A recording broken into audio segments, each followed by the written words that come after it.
Good day and gratitude, family. This is Face the Nation with Bolden Unchained again.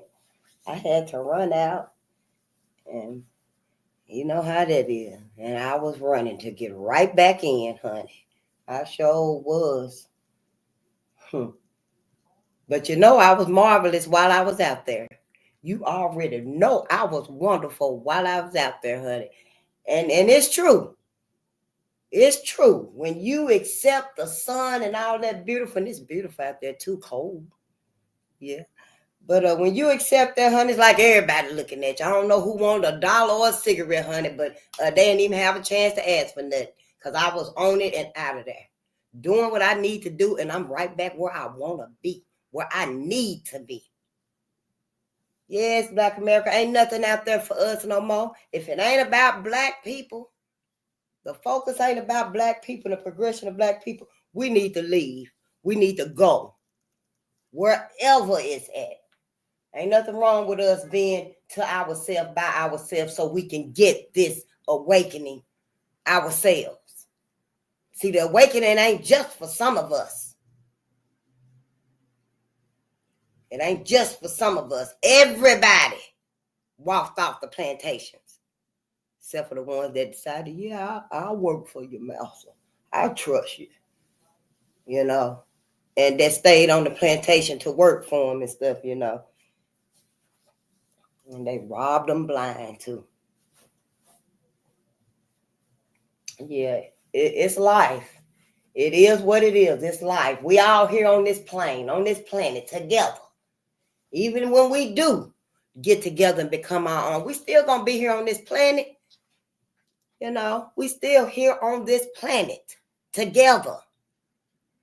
So no, separation really ain't separation. Like I was saying, we don't even hardly see the Amish people. I see them maybe twice a year, I think. Probably depending on where you live and stuff. But we know they're there. We know they're there. And we also know they're taking care of each other. You know, I don't imagine they spending too much money. Ain't nothing wrong with coming out and spending money, having a good time, going out to eat, going to buy you a little trinket or something, you know, a little jewelry box for your necklaces. You know, I can't see them going to buy no Jordans and going to the Mall of America. I don't think we'll ever have anybody ever seen them at the Mall of America. You know, that's all I'm saying. Ain't nothing wrong with coming out into society. You know, even the animal kingdom come out of the woods sometime, which is getting further and further back because mankind is chopping down all the trees and they wildlife, they home, mankind pushing it back. But still, even the animal kingdom comes out. You know, sometimes the fish even come out of water. So it's okay to come out into society. But just know you leaving together like you came. The Amish come out here together and they leave together and we don't see them no more. They at home taking care of them. They making sure that their race, their people are okay. Mentally, physically, emotionally, spiritually. I assume they got their God, their creator too. But they got unity. They got each other. Us, we gotta find something. And I'm just using them as an example because we already got the blueprints. The blueprints was ours. We are the parents of people. So, you know, it really ain't no hard stretch when you begin to think, Black America, let's get the fundamentals out of the way. The formalities, you know how they be saying all that shit. But let's get this out the way because I will forget. And this is, you know, Face the Nation with Bolden Unchained. We are here to assist Black America. Mm-hmm. It ain't gonna change. We're here to assist Black America and Black media with the confronting and the condemning. That's the word. The uncovering and condemning. Yeah, the uncovering and the condemning, because we condemn it all. Right here on Bolden Unchained, we condemn everything. Every lesson that wasn't taught, every food that was poisoned with chemicals and toxins, every medical procedure that was intentionally performed. We condemn everything that was done against Black America. We're here to uncover all the events, all the many agendas. Since we walked off the plantation, some of y'all, when y'all get y'all platforms and stuff, you gonna go back before when they did this and do it, because Black America needs every silver lining we got, so we can be able to see the glimmer. We can see the greatness, because without us, y'all, ain't nobody gonna tell Black America that, hey, y'all probably need to get the hell away from, white America. That's what this about. Black America, white America. We didn't do it. I may be phrasing it wrong. Maybe I am. But you know what I mean. Everything phrased wrong. Hell, everything wrong. So let's not mince words and stuff. And why you got to say it like that? Why you got to keep saying white America? Because it's white America and Black America. White and Black. Of course, all these other peoples is here now, because Black folks fought for everybody. Fought for everybody. Come on over here. We ain't against nobody. We will help you. And everybody just turned around and just attacked Black America. So yeah, it's white and Black America. Everybody else is here because they know what they doing. They know whose side they on. They ain't on our side.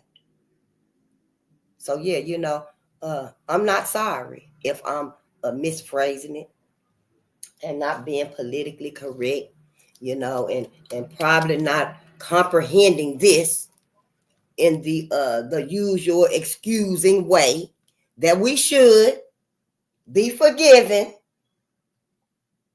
It's over. It's done. It was a long time ago. Don't bring it up. Put them books down. No. I'm not going to follow that bullshit. Not Face. Not the other Black medias. We're here to help them. We the last ones here until y'all come on. But that's why we here. We here for the well-being, the sanity of Black America. Is anybody concerned about Black America? The trauma. Have everybody forgot that Black America is just crumbled up like a piece of paper? Do I have a piece of paper that I can write on that I probably won't need to take some notes and show y'all how Black America mind is just crumbled up? Just crumbled. Do anybody even care? Is everybody afraid of this? Everybody in the world. I want to know, since everybody got so much to say, what did your people do to Black America? Because see, it was white America that's got to repent and repay, and it still is. But now see, the rest of the people too. See, y'all got in there and helped. Y'all got in there and helped lead us, Black America, to this point in time. Allegedly 2025. So see, I want to know, what did y'all people do to Black America? If you're here. Because truly, it don't need to be nobody here but Black America. Because I'm talking to us. We can't do what y'all got to do. Y'all got to be elsewhere and do that. But I know it's going to be some people in here that don't like what I say, and that's fine with me, because you need to leave, and you can. We will not be swayed here. We ain't here to excuse white America.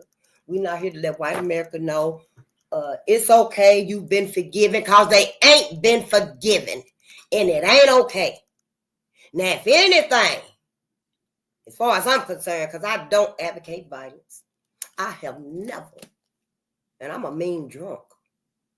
I'll black out on you and you be like, oh, I couldn't believe, Face, you did it. I can't believe it either.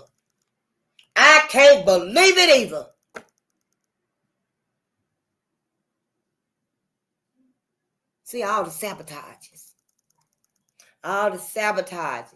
And everything just throw that Black America. And we grabbing everything. Oh, we grabbing everything. You remember that game on TV where the people step in the box and money just coming out, money blowing out of vents, money coming from the left, right, up, down, between your legs, round the back. People just grabbing money, stuffing it in their pants, in their sock, in their pocket, stuffing it off in their bra and stuff. Somebody would have had a bonnet and would have been sticking money under their bonnet. Well, that's how Black America is, just grabbing everything that they throwing at us. Grabbing everything, holding on to it, walking. And ain't none of it worth a damn. Because we ain't even seen, they doing that so we don't see this. Yeah, doing that. And then they don't get you, then they threw something that done landed on your head you can't even see. Because see, we ain't focused, we ain't looking. We playing possum in this burning house. Martin, the one said that he led us in the burning house. He said out of his mouth, I fear I led my people in a burning house. What a lie. Where is the lie? We know what he's talking about. I do. And I just woke up to all of these lies and tricks. Oh, I forgot. Didn't I told you? Copyright disclaimer under 107 of the Copyright Act 1976, allowance is made for fair use for purposes such as criticism, comment, news reporting, teaching, scholarship, and research. The fair use is a use permitted by copyright statute that might otherwise be infringing. Nonprofit, educational, or personal use tips the balance in favor of fair use. We can criticize it. We can condemn it. We can teach it. And the fact that to me, I don't know about nobody else, that we got to go through all these hoops, all this bullshit to talk to our people. Because don't nobody want us to talk to us. Because everybody know they ass done had a hand in it. Yeah, come over here and go give us this. But then gonna take them the whole damn shebang. Yeah, I'm gonna give y'all some knives. But then you're gonna go over there and get ass the Gatling gun. You get ass all the rifles, all the machine guns, all the ammunition. And then say, oh yeah, we on y'all side. We love y'all Black America. Ain't nobody on Black America's side. And we out of time. We can't keep talking about let's hold hands, sprinkle a little sugar on this stuff. It's all us. We all one. We ain't even supposed to be eating like these people done taught us.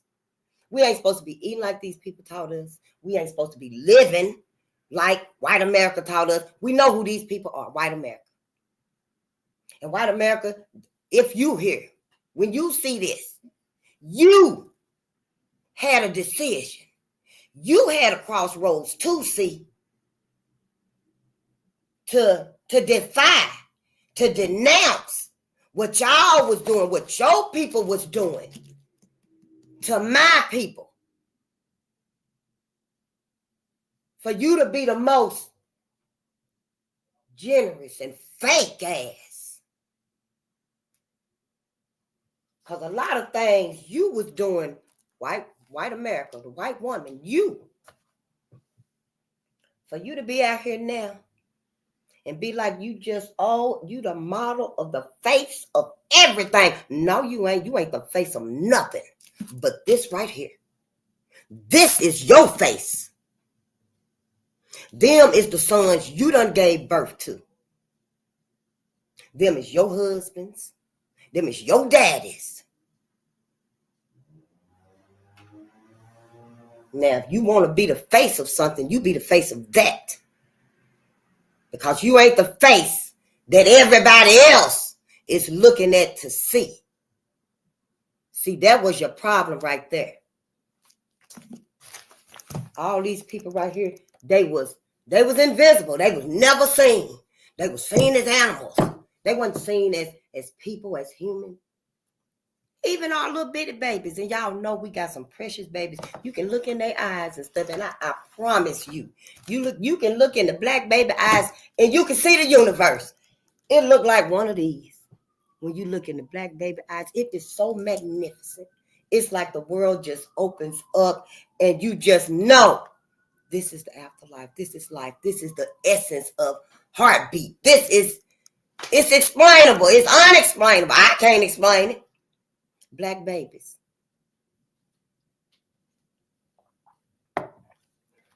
And to now to find out all the things that you did to them. Didn't even have pity on the black babies. But now today, we ain't going to talk about it, so it ain't never happened, and it won't ever happen again. But history shows that it will happen again, and it's gonna happen again. Hell, white America's showing that they trying to make it happen again. They told you, make America great again. They weren't talking about this greatness right here. This really is the only greatness. This is the ancestors is the only greatness. Black people are the only greatness. What don't Black America get? What don't Black America get? You are the parent of all people. Hue, the color. Black ain't even a color. Black is the essence of all colors. Every color is sucked into black. Black is the parent of all colors. I think I'm trying to put it easy for you because all this, political correctness and stuff, hell, we really just learning how to love reading.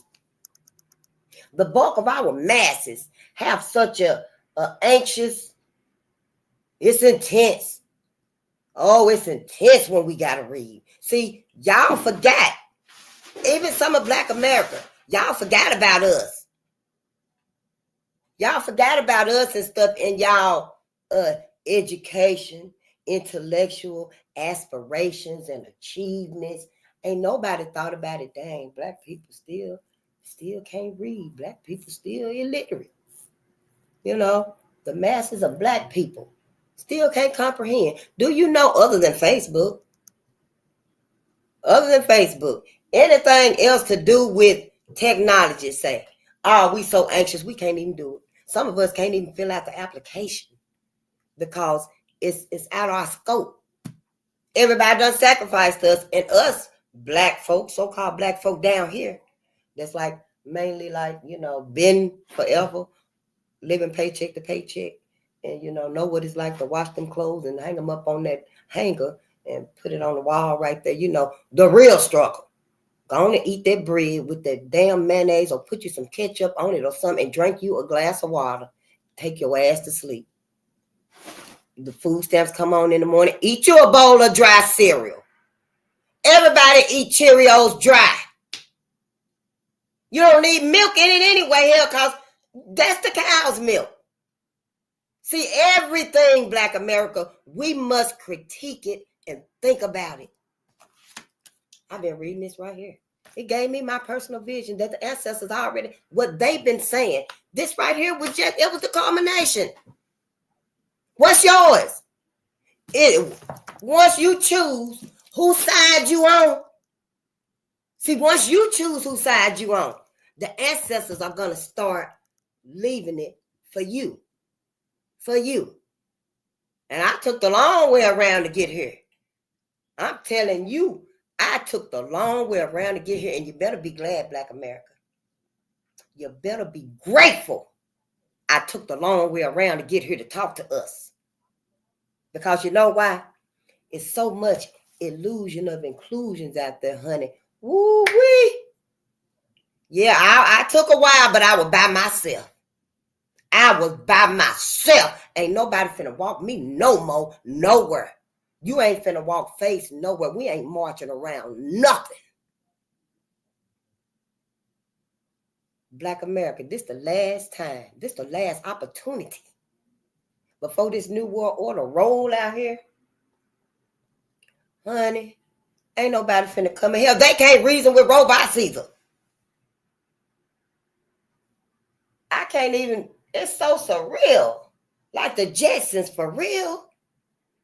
And I never really even liked it, the cartoon. But I remember seeing everybody in the little flying car because she had blonde hair. the Jetsons, the cartoon, that's gonna be reality. Or maybe you know the movie Fifth Element with the diehard man Bruce Willis, Fifth Element. And they was in the flying cars. Honey, just like the streets that we drive on, the airways was just like that. Tell me, what's pro-life about that? What is pro-life about that? Cars that drive themselves. What's pro-life about that to Black America? I'm not here to talk about white America and how much they have done and how they have used technology and how they have advanced the world. Because to face the nation, honey, ain't none of it pro-life, not for Black America. So Black America, we got to use discernment because we in another awakening, whether you like it or not. I didn't even know. I didn't know everybody in society was steering us to this point in time. Where the fuck are they taking us? And y'all letting them. Black people, you letting them. Black America, you letting everybody steer you. And then that's all they got to do is like that little toy, them little cars that you wound up and you put it on the floor and honey, it take off. That's like everybody steering Black people so they get you going. And once you get to going and stuff, you take off right off the cliff. Jumping, flipping, twirling, shoo, right off the cliff. Stampeding. Black America stampeding. And we know who got the reins. Because it ain't us. Everybody's steering Black America. Then the robots get here and stuff. You know folks don't blame it on Black America. When the robots get here and then everybody really see, really realize. There them, the flying cars. It look like they monitoring Black people on the ground. The cars driving by themselves look like they monitoring Black people while they driving. The robot dogs look like they following Black people. You know, even the baby robots in school. They got baby robots named San Diego. Little big head baby robot. Oh, honey, they put that little baby in school instead of concentration camp, whatever they gonna have. Because they building up so much stuff. We got to think. But see, I'm not used to thinking like this. Black America, we're not used to having this cannibalistic mentality, instinct, spine, whatever you want to call it, because that's not our nature. It's not our nature. We've been brainwashed. We've been indoctrinated. Our weakest links, they really think they cannibals. They think they being better killers, murderers, thieves, everything that they are. Our weakest links, yeah, they got to outdo it. But no matter what you doing, and people doing some shit out here in the world, trying to be the best, trying to be the best anti-life that they can be out here. Why? Because everybody got this mindset. Don't nobody got this mindset. Our people don't. Hell, but we traumatized. We are traumatized. What's white America excuse for not following the legacy of their own ancestors? The rest of them clan ancestors, they the ones said that they was the Ku Klux Klan. John didn't associate, John Brown didn't associate with the Ku Klux Klan. So yeah, I'll refer to him as y'all ancestors, white America. Black America. I'll refer to John Brown as white people's ancestor. This was who they were supposed to let flourish and nurture their manhood. Teach them how to be human, how to have a conscience, how to feel, how to have empathy. Hell, you've been acting like you're human all this time, but you're not human. So go on and tell it. You're anti-life. You ain't built, you ain't created, you ain't made nothing that's pro-life, that's evolving life, progressing life. We got buildings, we got machinations, machines out the world. But what good is machines for humanity? We need to read. We need to live. We need to hug trees, you know. We need to be outside in the sun. We need to eat fruits that's not poisonous. We need knowledge that's true, honest. We need to be able to be life. Black people can't be it. White people, white America, everybody else in the world, they have felt like it's okay that we can't be all of those things. It's okay we can't be all of those things. Because as long as they can't be it either, we don't care. We don't care. We don't care if mankind gonna die because we trying to exterminate humanity. We do not care that everybody in the world is being inoculated, if that's the right word. We don't care that every fruit you pick up got radiation in it, pesticides, chemical, is genetically modified.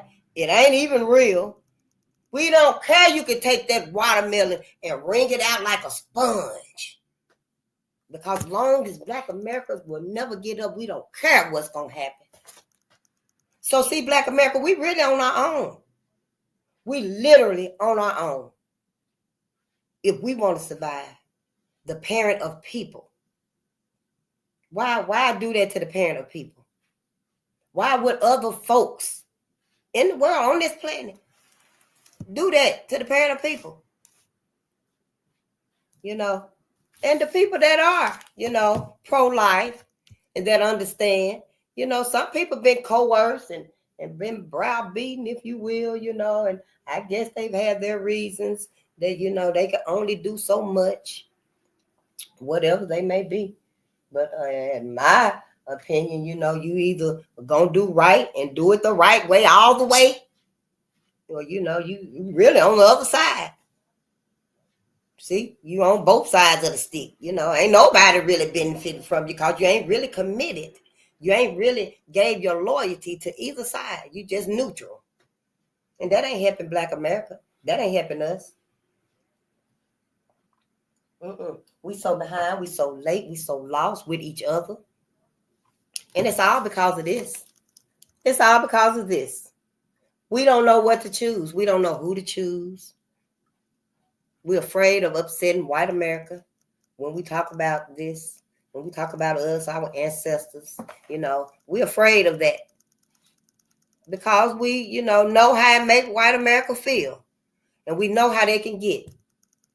We know how white America get with us, and we don't want that no more. We want to be peaceful. We want the world to be peaceful, but peaceful for who? Peaceful for who? Ain't nobody. And all of our comforting and sacrificing for peace in the world, ain't nobody ever turned around and said, you know what? We need to bless. Oh, they probably are saying we need to be less, you know, Black people. But ain't nobody saying, you know what? We need to help Black America get on their feet. They ain't never, you know, just turned against us. They ain't never, you know, not forgiving us. You know, they ain't even suspected us of helping white America to, you know, exterminate them.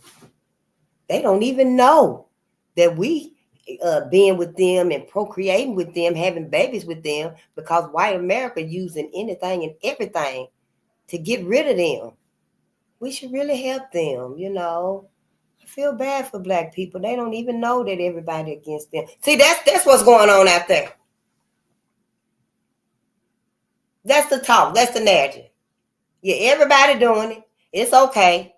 You know, they trying to comfort each other about it. This big revealing, this big awakening, everything being revealed. For real, everything is being revealed on white America for a reason. Because see, everybody got to make a decision now about Black America, indirectly and directly. I mean, it's just like, are you for life or are you for death?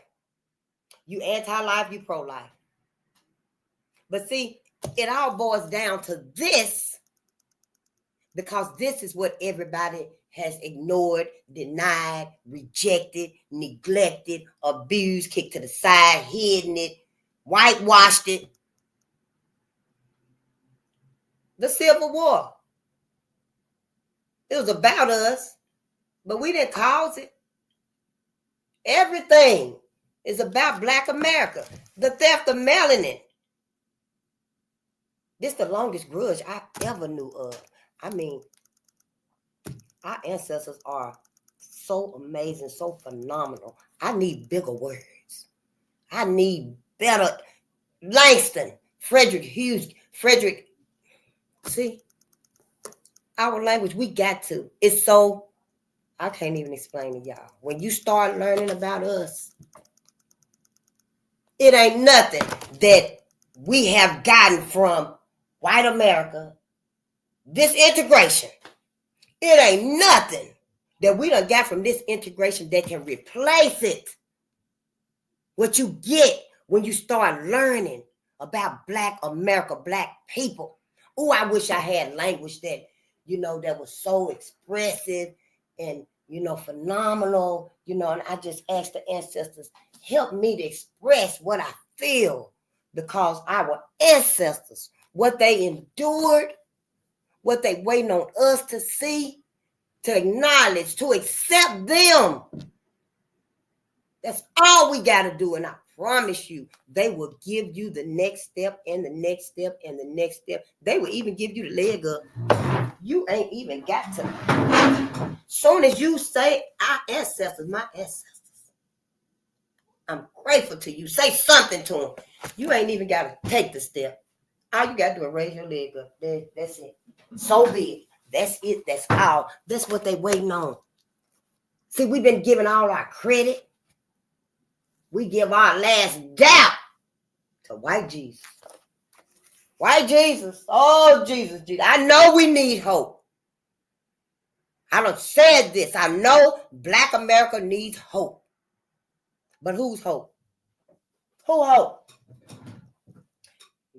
If we don't know nothing else. Now, before I even knew about all of this right here, I did know that the slave masters used to make Black people stand in the backyard on Sundays. That's the only day they didn't have to work.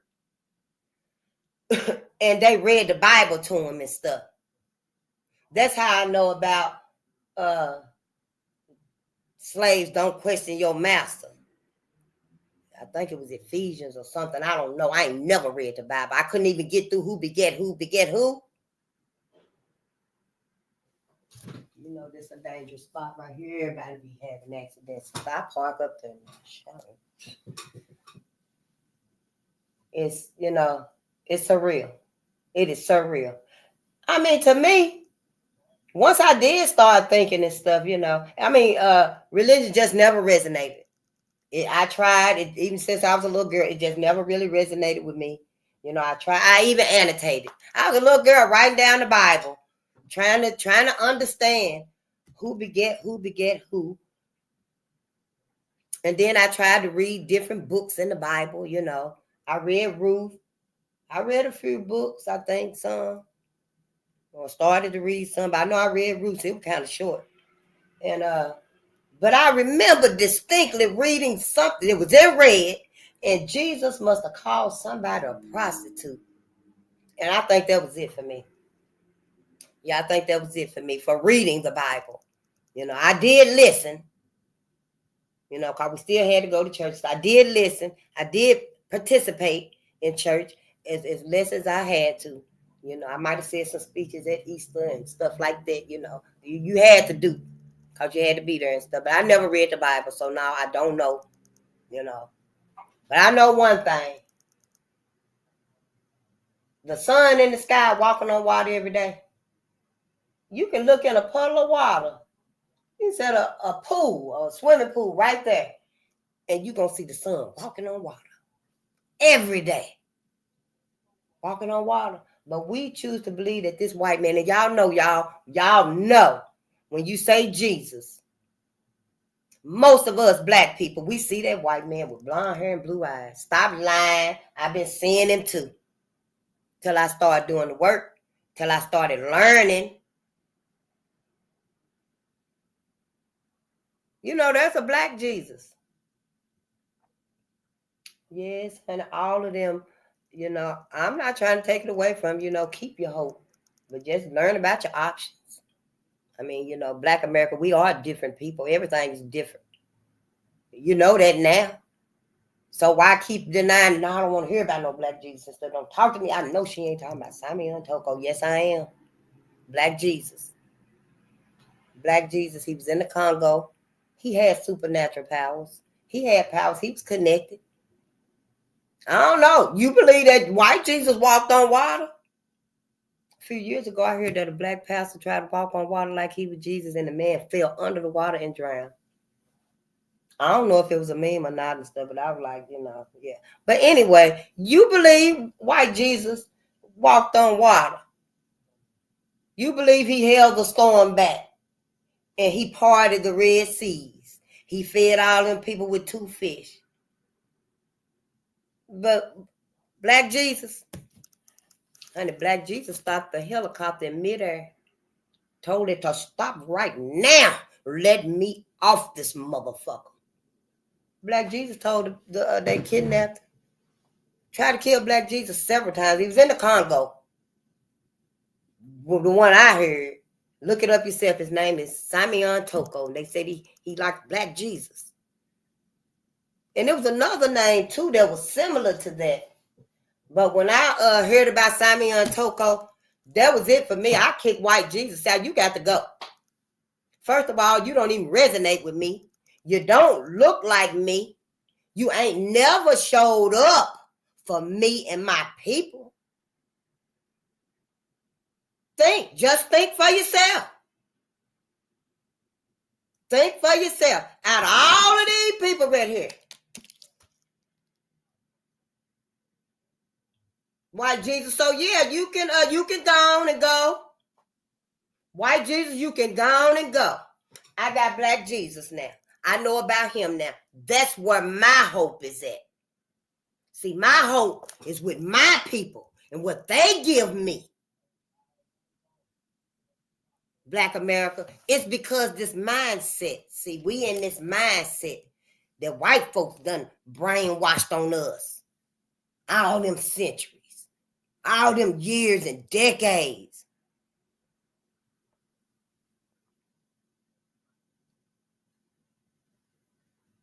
Then to look at it society instead of think, oh, we okay, everybody all right, we all one. Honey, watch and see, it won't be long. Them autonomous cars driving by themselves. Y'all better not get y'all ass in them cars and stuff, because black people gonna be the ones in the back seat, can't get out. Cannot get out. And I don't know, in the movie Left Behind, the cars was crashing into each other. But they might be taking your ass where you don't want to go. Also. So Black America, use discernment going forward. Because I don't know. I ain't never had this mindset.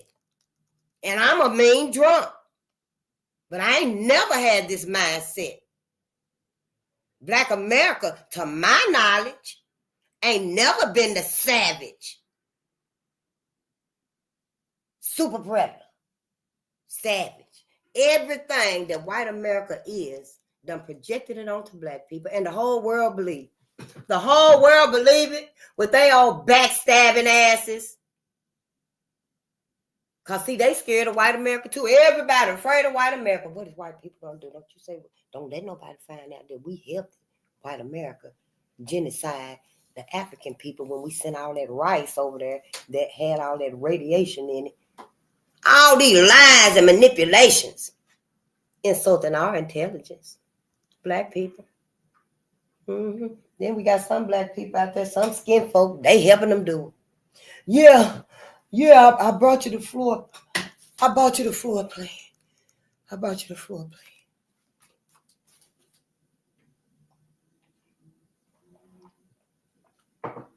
That's why we got to get out, Black America. We got to get out from under white America. That's it and that's all. Ain't nothing else to talk about. Not over here. Go over there and talk about it with them and stuff. Because I do support Black America. But I'm going to let Black America know, first and foremost, you need to learn about some things before you go making these rash decisions. Yeah, we finna reconcile. We finna racial reconciliation. Everybody finna racial reconciliation.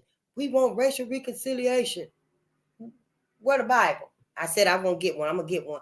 Racial reconciliation with everybody. But ain't nobody talked about this. Ain't nobody remembered our ancestors. Nobody. White folks glad you ain't remembered and you just ignorant because you don't remember. You don't know Black America. This the last chance. Life is over. You ain't got to sugarcoat a damn thing because life as we know it is over. Ain't finna be no more chances. This the last chance. What do you think coming after the robots? How long you think that's gonna last? How long what is everybody gonna own robots? Like they own dogs? And you know white folk love their dogs. Oh, my ancestors. Is everybody finna have robots? Well, I guess we take the regular dogs. If they gonna have the robot dogs and the autonomous cars and the flying cars and stuff, cause this time around won't be no underground railroad, Black America. Mm-mm. And yeah, we know now, you know now, that everybody is a pawn. Everybody's a pawn to the theft of melanin. Everybody helping white America to just you run down on them black people. We ain't gonna stop you, white America. We ain't gonna stop you. And then the North, when we were reading this stuff, the North acted like we not allowing slavery. It's wrong. Then they turn around and it's like they were like, but we can tolerate it.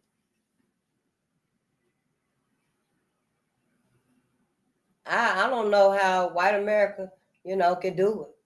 Because I know if I had this history right here, honey, I'd be telling everybody, yeah, it's all right, to mingle and to eat at the restaurant if you must, and stuff. But stay to y'all self. Don't come around my people. We done some of the most horrendous things to your people, and we'll do it again. I mean, what, for all the love? Why not? For all the love. We know all of them ain't gonna tell us. But why come somebody ain't said something? Because we know white people got smart. See, white America got smart when they decided, Kentucky decided, and the rest of them. I wonder which state was the first one that decided. We got to stop dragging black people through the towns. We got to stop skinning black people and hanging them from trees. And then y'all run up there and cut off their ears and their toes and bring me a penis. And you handing the arm to the back. We got to stop doing Black America like that because we need people to come to Kentucky and want to live. Kentucky, we need people to come here and want to live, want to have their families here, want to go to school and build Kentucky up. We don't want to just be a state of Satan. Everybody was like, okay, let's do that.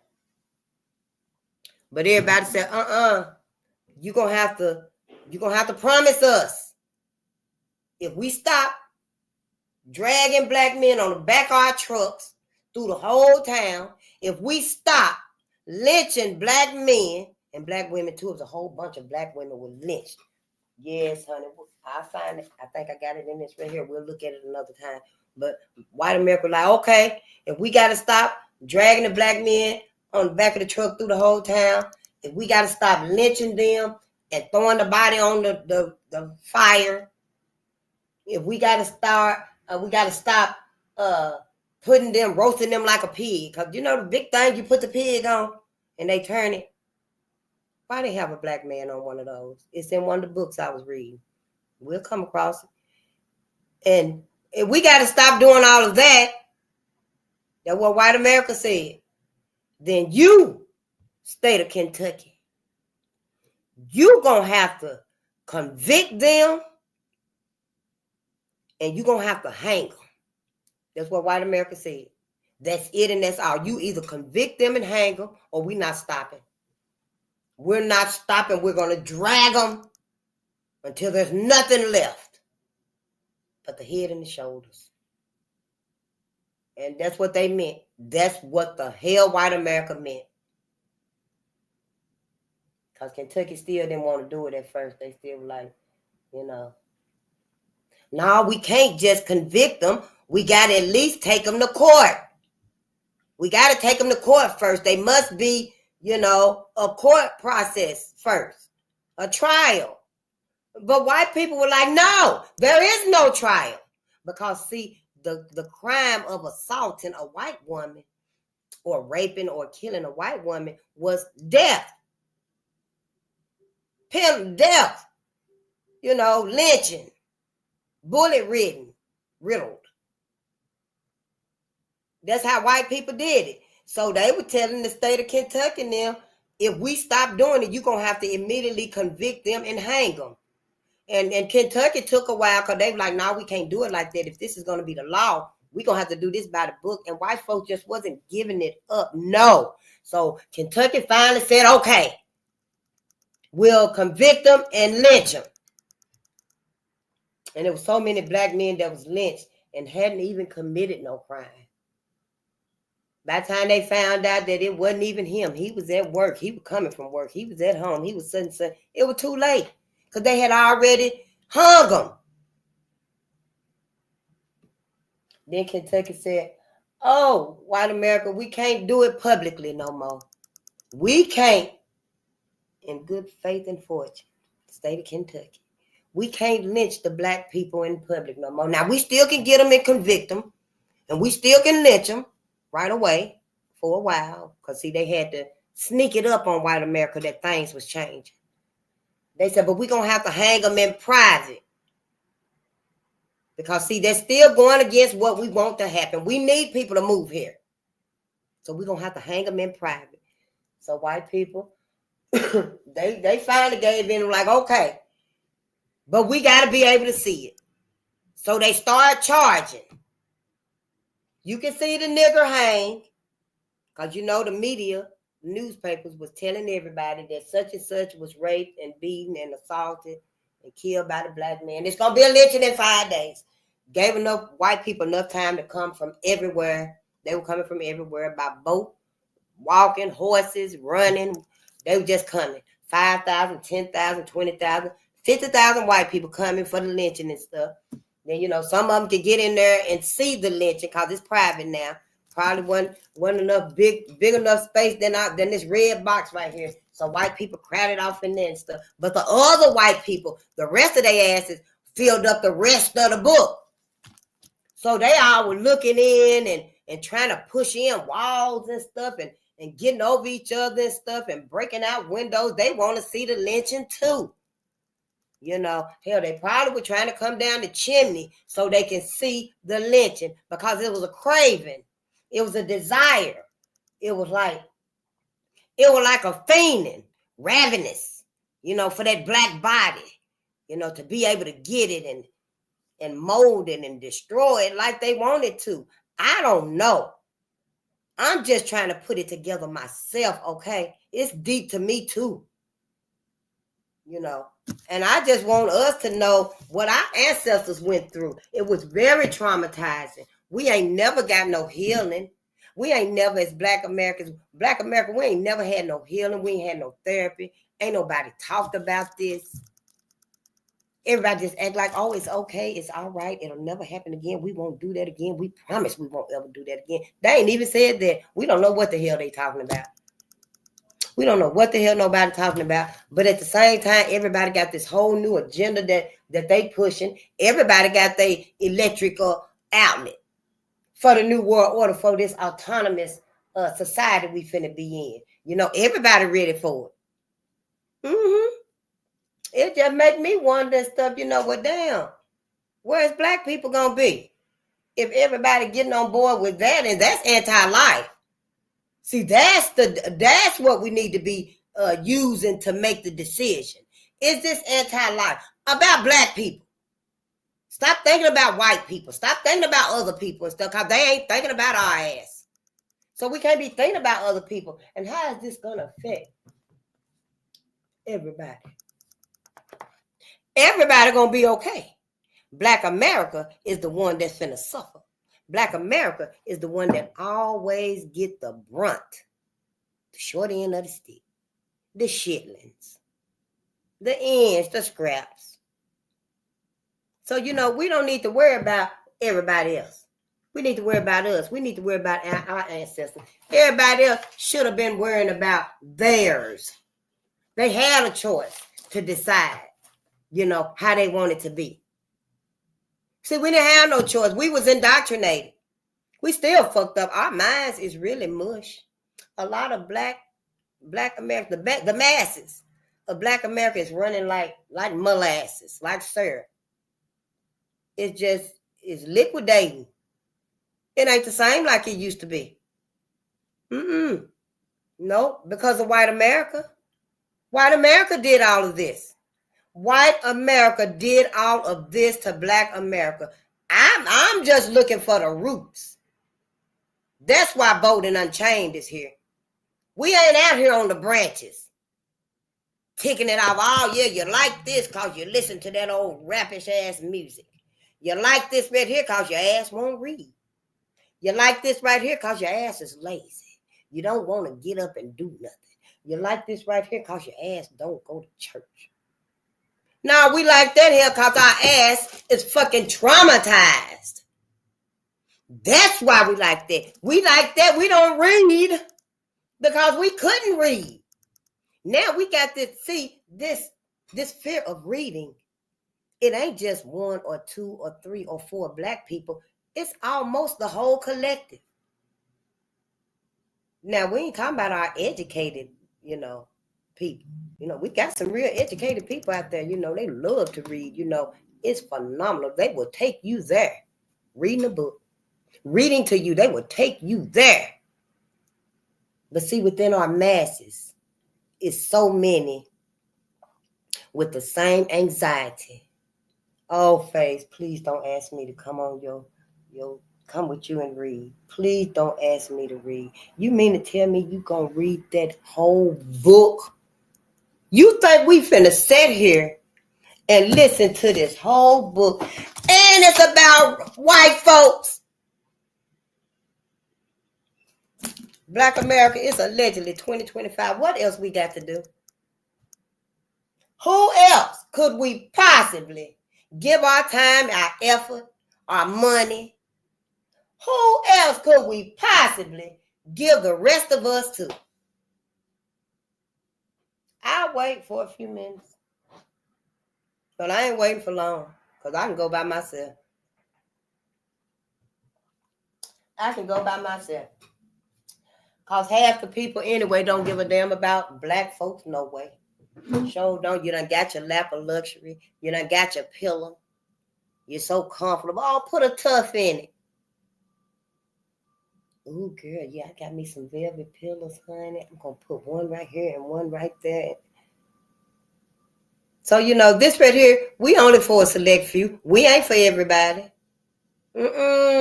Face is not for everybody. Don't be looking in my face, because you can't go with me. But I'm not going to waste your time. I'm not going to waste nobody's time. We ain't here to sugarcoat nothing. We ain't here to forgive white America. No. Oh, you got to forgive them. It's for you. It's for me to decide what I want to do. If I forgive anybody, it's my ancestors. If I forgive anybody, it's my ancestors for trusting in their asses. for trusting in white America. I forgive my ancestors for at least thinking, having the hope that you've changed. You're different now. You've leveled the board now. Everything is okay for Black America to be among you now. I forgive my ancestors for thinking that, because we all thought it. I thought it too. White America done fucked us up so much, we can't even get along. It's like you put two beta fish together in a little small 10-gallon tank. Because you know they say beta fish, they attack each other. You got to keep them apart.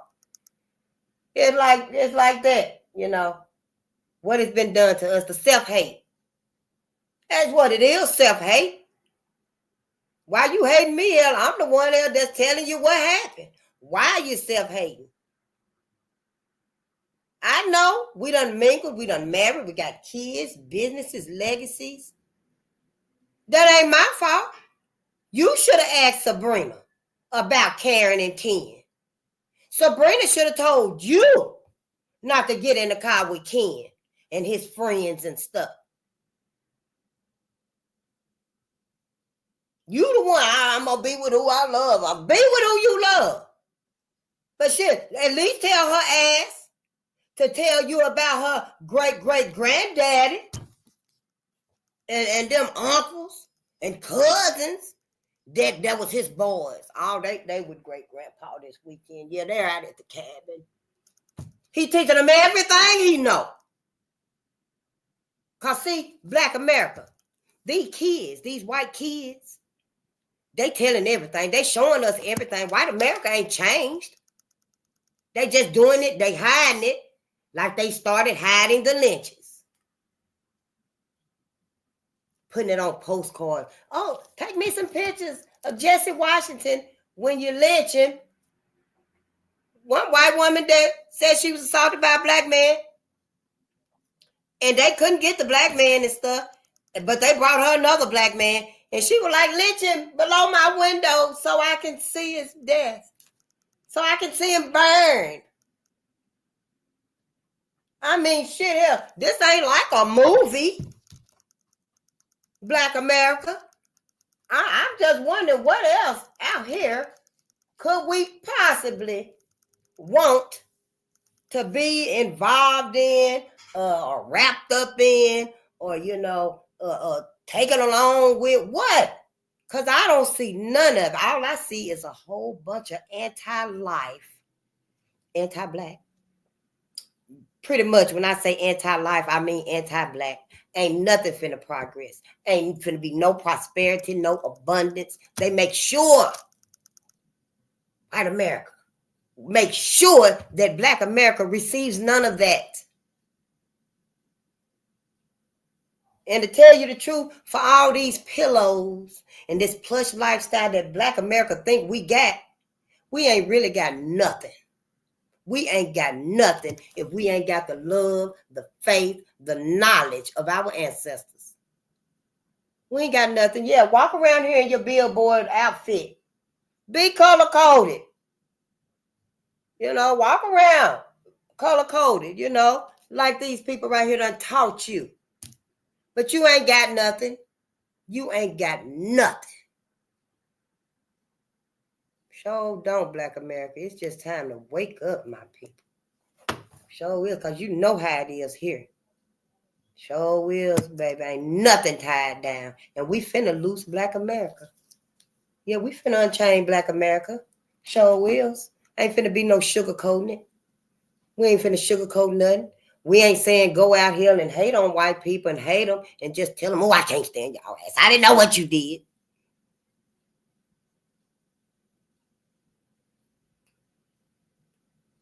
But you let them know, yeah, it's time for us to focus on us. We ain't concerned about nobody else right now. Never again. Our first and final concern is Black America. That's it and that's all. If you in the middle, yeah, we will give you a comforter too if your ass is cold. If you hungry, Black America will fix you a plate. Because see, as the parent of people, Black people all over the world, we're neutrals. We nurture. You know, we help life. We assist life. We harmonize life. The only reason all this chaos and madness is in the world is because of white people, white America. Yeah, it's some weaklings out there. Still would have been crime. It's always been crime. But this cannibalistic nature that's in the world, why it come from white folks? It come from white folks. I don't know another people. And it's some other people that have had their own Holocaust. Did y'all know that? It's some other people that have had their own Holocaust. And people let them be. People made sure they got their reparations. They got their healing. They got their healing on their end, baby. Oh, yeah. When nobody dare tell them, shut up, stop talking about that. You ain't getting nothing. You ain't getting a dime or a dollar. No. See, everybody just feel like, oh, yeah, we got to get on board and do that to black folks. We got to do that to black America. Them the only ones we can do like that. But we got to do it. And there's probably some people that didn't want to do it. No, I don't want to do them like that. Our people need to be on black America's side. Who's on black America's side? I'm sure it's got to be somebody somewhere in the world that feel like, you know, black people done always got the last end, the shit end of the stick. Let's give black people a back so they can go. It's got to be somebody that's like, you know, let's try to help black America. We don't want to do them like that no more. We've helped America kill off black folks. They won't die. Now we tired of helping America. We tired of helping America try to eradicate, exterminate black America. It's got to be a people somewhere in the world that feel like that. But it ain't. Unfortunately, it ain't. Nope, it ain't. Because white America came along and said, you know what?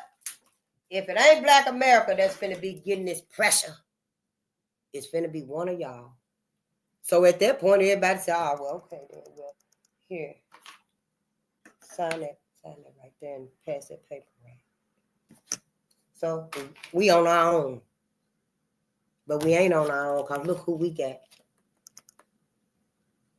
See, I said all of that to say, black America, you got the best of the best. This is the only great. Black people, melanated people is the only greatness on this planet. You know, on this planet. Little do everybody know, but mankind and humanity is in danger. See, black America, everybody waiting on you to wake up. The world is waiting on black America to wake up. This new awakening right here, the whole world waking up because it's a change that's so phenomenal for black America. The whole world can't help but know. And they know why. But black America, we don't know why. We don't know why. See, it's time. It's time. And everything is in our favor. It don't seem like it, but it is. Everything is in our favor for the very fact that truth will prevail. Love will prevail. See, that's what we got to keep the faith on. Through all of this, it don't even matter what you call your God. It don't even matter what you call them and stuff, because the cosmos themselves. I know he in a box. Everybody don't put it in a box, call it this, call it that, call it that, call it that. But it's free. Even if it's just me that don't give it a name. It's just cosmic energy. How we gonna name it? It's too big. It's so big, we don't even know how big cosmic energy is. We in one universe. It's multiverses out there. That man done opened up that portal, done put that darn huge thing up there in outer space, and done opened up that portal. We don't know what's gonna come back. So don't, but bring it. Come on. If won't nobody face it, face will. Sure will, honey, because I know whose side I'm on. I know whose side I'm on. See, that's the difference. When you learn about your people and you learn what's been done to your people and everybody know it, everybody in on it. See, that's the difference with me. I know my people should have had somebody. They still should have somebody that's on their side. And if motherfuckers don't want to be on their side, that's fine. I'll be on their side. Because they on mine. Sure ain't y'all. You choose where you gonna be at. Sure will, but don't you bring the shit over here. You sure don't, because I'll sick them on you. Sure will. I want my ancestors to have their due.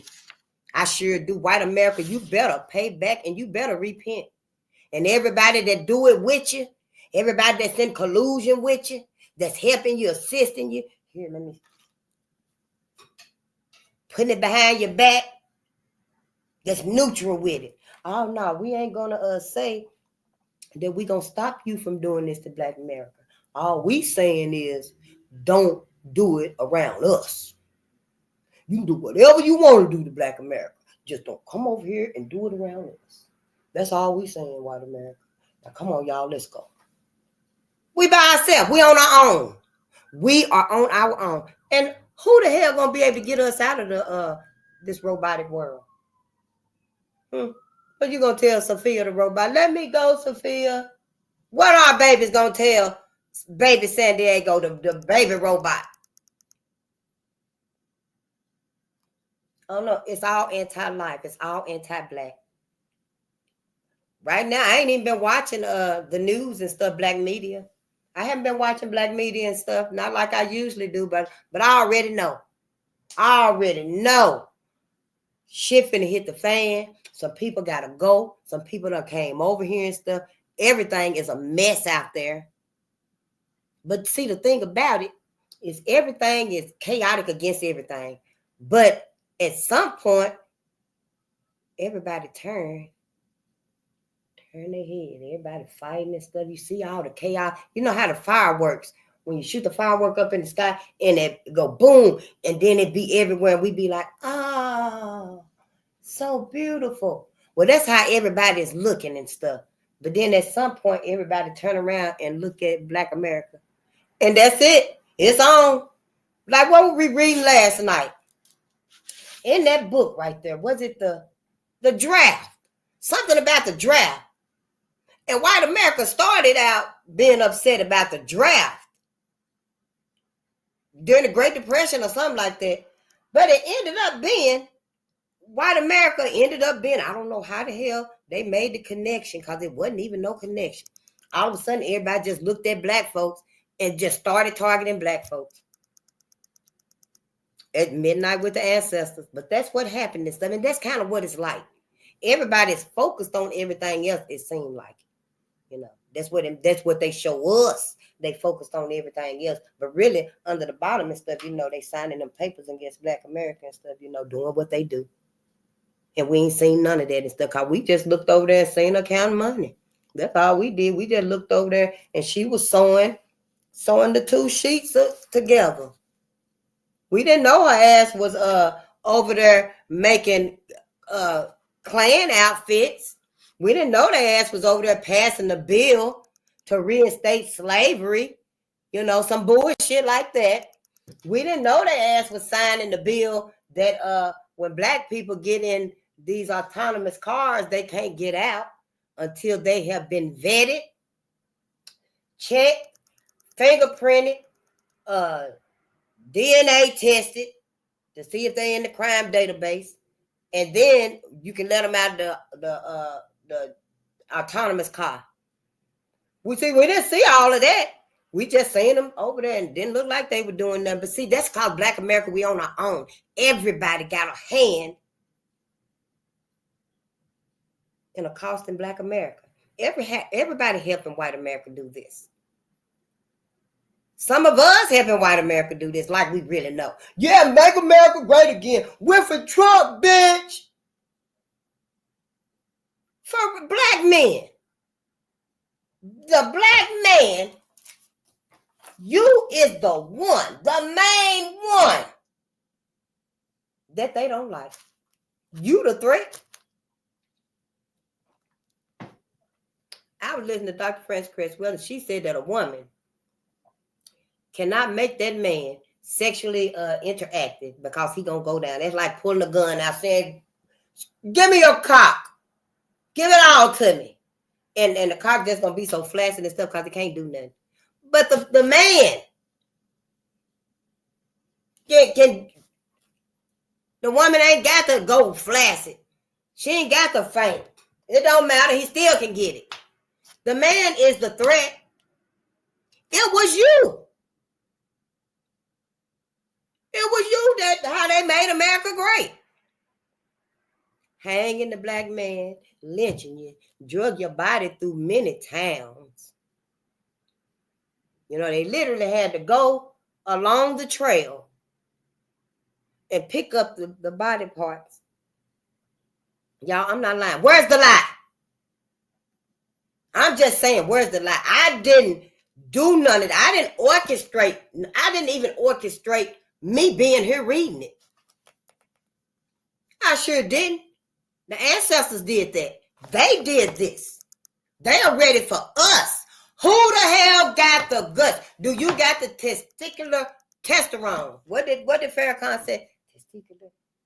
Testicular testosterone. Do you got the nuts for Black America to stand up for your own? Do you? Do you got the guts to decide whose side you on? That's the beginning. I didn't do none of it. I know white America wasn't there. Shit. I know Sabrina was not there. I know Karen was not there, and Ken too. But that don't negate the fact that it's them and their people that this is about. This is their history. This is their spine in their back. This is in their DNA. This ain't in Black America's DNA. Yeah, we fucked up right about now. We so indoctrinated and stuff. I think we're going to get worse and worse if we don't get from under white America. That's what I think. You know, I don't know what everybody else is thinking and stuff, you know. You probably should think, though. Black America, we should talk about it. I'll talk to Black America. I want us to talk. Who else am I going to talk to this about? White folks already know it. Hell, they the one documenting it. Because, see, when white Americans said, put it in a book, Black people never read it. They really believed it that. I mean, they got so many documentaries and documentations and, you know, paperwork that's just out there galore. All these libraries filled with everything, almost everything. Because, you know, they still got some stuff in their attics, in their museums. And, you know, yeah, these big structures that they got out here. You know, they got a whole lot of stuff in there that we'll probably never get to see. It might be revealed at some time. And hopefully, you know, our future generations will be able to get those things. They'll be able to get our artifacts. You know, get our the old books, the papyruses, and, you know, papyrus, however you say that word and stuff. You know, stuff that they still finding because they out there digging. You know, so you got to ask yourself, Black America, what is this? What's the deal? What's really going on? Why this whole facade for all this time? I mean, it's a big picture. And it's bigger than this, being right here. You know, it's bigger than this being right here, us, Black America. We can't imagine, you know, what our ancestors went through. We can't. The strength and the courage, you know, to know that all them people out there want my body. To know in your mind that, yeah, I'm finna suffer the worst death anybody has ever suffered in all of humanity. And to know that they got you. They got you. You see them slobbing. You see them fiending. You know they hate you. You hear them. You hear them talking, but they growling, slobbering, you know, just crawling around and stuff, just clanimals, you know, Black America. And they still still was the best to ever happen to this planet. Black America, the best to ever happen to life. Ain't no other. The only superiority on this planet is the parent of people. The parents of people. It had to be a man and a woman. It had to be a man and a woman, and it was not the white man and the white woman. It was not the other man and the woman, the yellow man and the yellow woman. It was not them either. It was not the red man and the red woman. It was not them either. The cosmos chose the black man and the black woman to be the parent of all people. See, America don't want us to know this. America don't want us to listen to us. No matter what we perceive when we listen to us, when we listen to our people, when we read and learn about our people, no matter how it come up, you might come up with something totally different. The cosmos, maybe you'll be like, no, the cosmos didn't manifest black people. You know, black people manifested the cosmos. You might come up with that idea. Okay, it sounds good to me. Let's talk. Let's talk. Because, see, it's what we thinking of. It's us. It ain't everybody else. And that's why nobody likes us. Nobody loves us. Everybody wants to be us. Because they know. We just don't know. We just don't know. And we fought for us. We still fight for us. It's about us. I'm about us. I'm about black people. I'm about black people. Don't get it twisted at all. Don't even get it twisted. I don't want nobody to go with me nowhere. Don't go with me nowhere, because I'll tell you one thing. When you get there, ain't no need talking about, I got to turn around and go back. Which way I go, Face? Why you didn't tell me we were coming here? You know, I got to sign this for black people. So, yeah, stay where you at. You know, it is what it is. I'm not here for all of that and stuff. I'm here for Black America. Black America's welfare. Black America's well-being. And Black America's sanity. Because, hell, the masses is crazy as hell fucking with white America. That's it and that's all. Other than work, we should have never got in so deep with these people. But we were sincere. We thought they were sincere. Shh. Honey, as soon as black people stepped off them plantations, we finna read. As soon as black people stepped off them plantations, baby, sincerity was out the window with white folks. Black people had to run, save, sneak to eat. You know, black people had to become creative just to take a bath. Just to take a bath. You know, that's what white folks did for centuries. Not no day, which is bad enough. You know, not no weekend while you got the kids and stuff, you know, and yeah. No, this was the lifestyle. This was their lifestyle. This was their system that was built up against Black America. Everybody knew it, just like they knew it then during slavery. And everybody could ride by in their horse and buggy and see a black child on his hands and knees and an adult sitting on his back. And they could just look and just ride by like it's nothing, because they knew it was okay with them, just like it is today. So Black America, we got a decision to make for us. Because we know what everybody else's decision was. They didn't choose John Brown. They didn't choose John Brown, his views, his legacy. They made his life in vain on their end, but it wasn't in vain for us. It wasn't in vain for us. We give credit to John Brown. They let that man die for nothing. They were supposed to, white America was supposed to say, you know what? Our people is literally, you know, sacrificing their life. You know, so that we can stop being like this with black people. We can actually live and let live. But white America ain't never done that for us. They've always had us scared, trapped, chained, indoctrinated. They've always had us between a rock and a hard place. They ain't never gave us no measure. Yeah, they gave us something to eat, but hell, it was shitlings. Yeah, we did what we did with it, and it was good too, because I used to eat them. Yes, I did used to eat shitlings, honey. I put it between some bread and some coleslaw, and that shit was good. Then I realized what it was and stuff, because when you learn, when you know better, you do better. And I asked my mama, so that's why you put 2 onions and 2 potatoes in the chitlins to draw out the smell.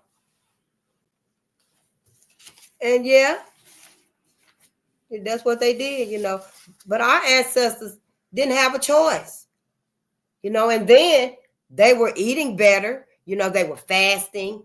They ate a lot of fruit, a lot of vegetables, The food wasn't as contaminated as it is now. Things was different now. Everything has been changed. Everything has been progressing because everybody throwing in their little contributions. And everything just been going along because it's against Black America. If anybody was pro-life, was for Black people, the world would be a much better place. We would see trees with fruit on the sidewalks. Like Move 9 had. Move 9 tried to use their yard, their street, to feed the neighborhood and stuff. Black people, all that we are, the gifts in us, the love in us, would have benefited the whole world, whole humanity and mankind. Even in some of while we reading our heroes and sheroes, a lot of them, their contributions, even it right here, we hearing them.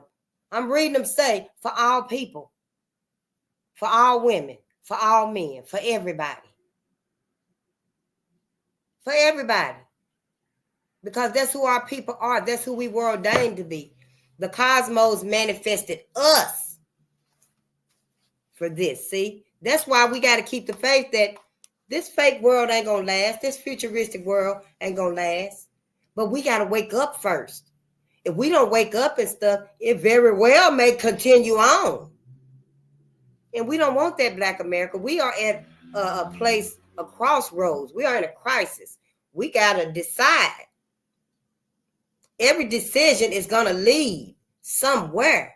If we don't make a decision, Black America, then yeah, the New World Order is going to come, and we're not going to be ready for it. We're not going to be able to, resist the runover, because it's going to run over us. It's going to be here to target us, Black America.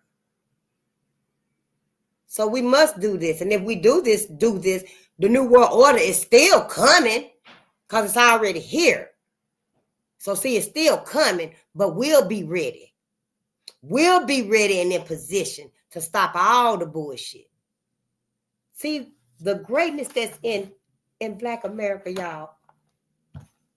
Take like the artificial sun. When they put the artificial suns up, they got more than one.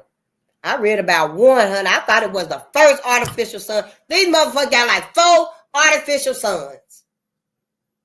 And I think now, people think. So I'm like, well, how many artificial suns will it take to cover up the sun and block it out?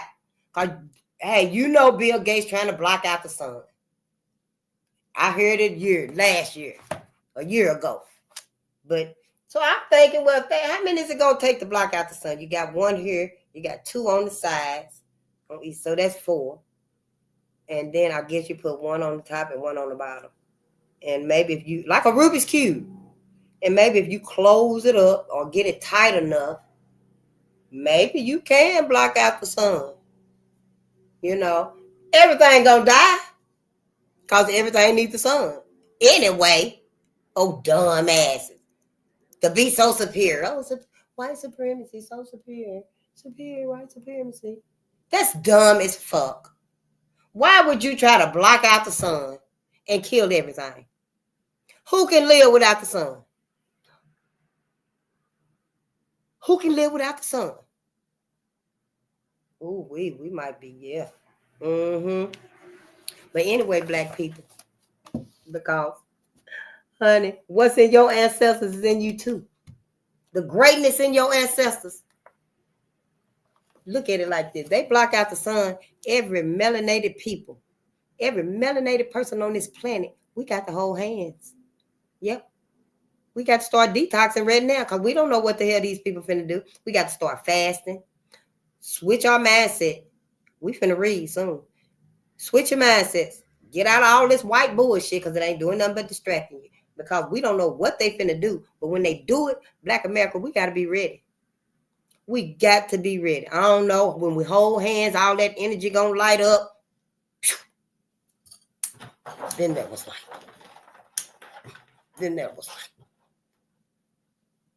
You know, we need to let each other know. Yeah, somebody done snitched on us and stuff. We're going to have to make a detour. The thoughts, telepathy. Because, see, we so polluted now with white America. White America did this whole thing on purpose. It made me wonder. They knew about the futuristic world long time ago. I ain't talking about 20, 30 years ago. Because, you know, the aliens, them spaceships crashed in like 1950, Area 51, something like that. So now I'm beginning to wonder, well, damn, how long have they been playing in the futuristic world? When was the Jetsons out? I was a little girl. That was like the 70s, the 60s. See, Black America, everything is against you. It's only by our ancestors that we gonna survive. It's only by our ancestors that we gonna survive. We ain't gonna survive with nobody else, with nothing else.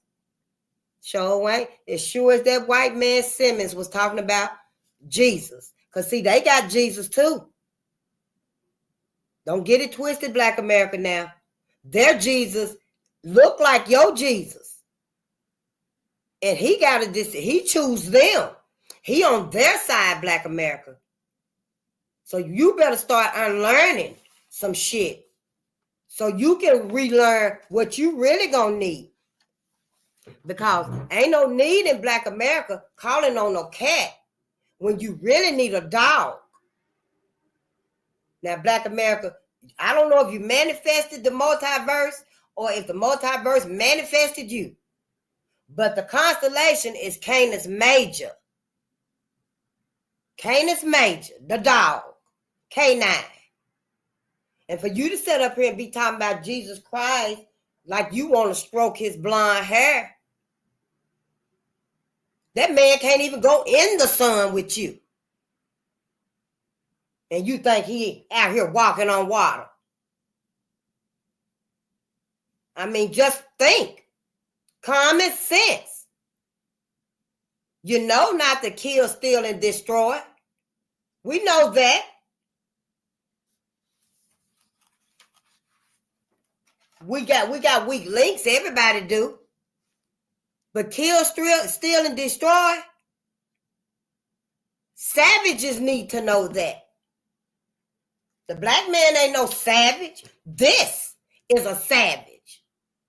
This right here is anti-life. I mean, why? Why are we going to keep ignoring it? It's hurting us. It's targeting us. Why are we going to ignore it? I can get why everybody else ignoring it because they don't give a damn. It ain't them. It ain't them. No, I'm not going to give you the scalpel to shove into that newborn baby's head, J. Marion Sims. But I'll get the baby and bring the baby to you.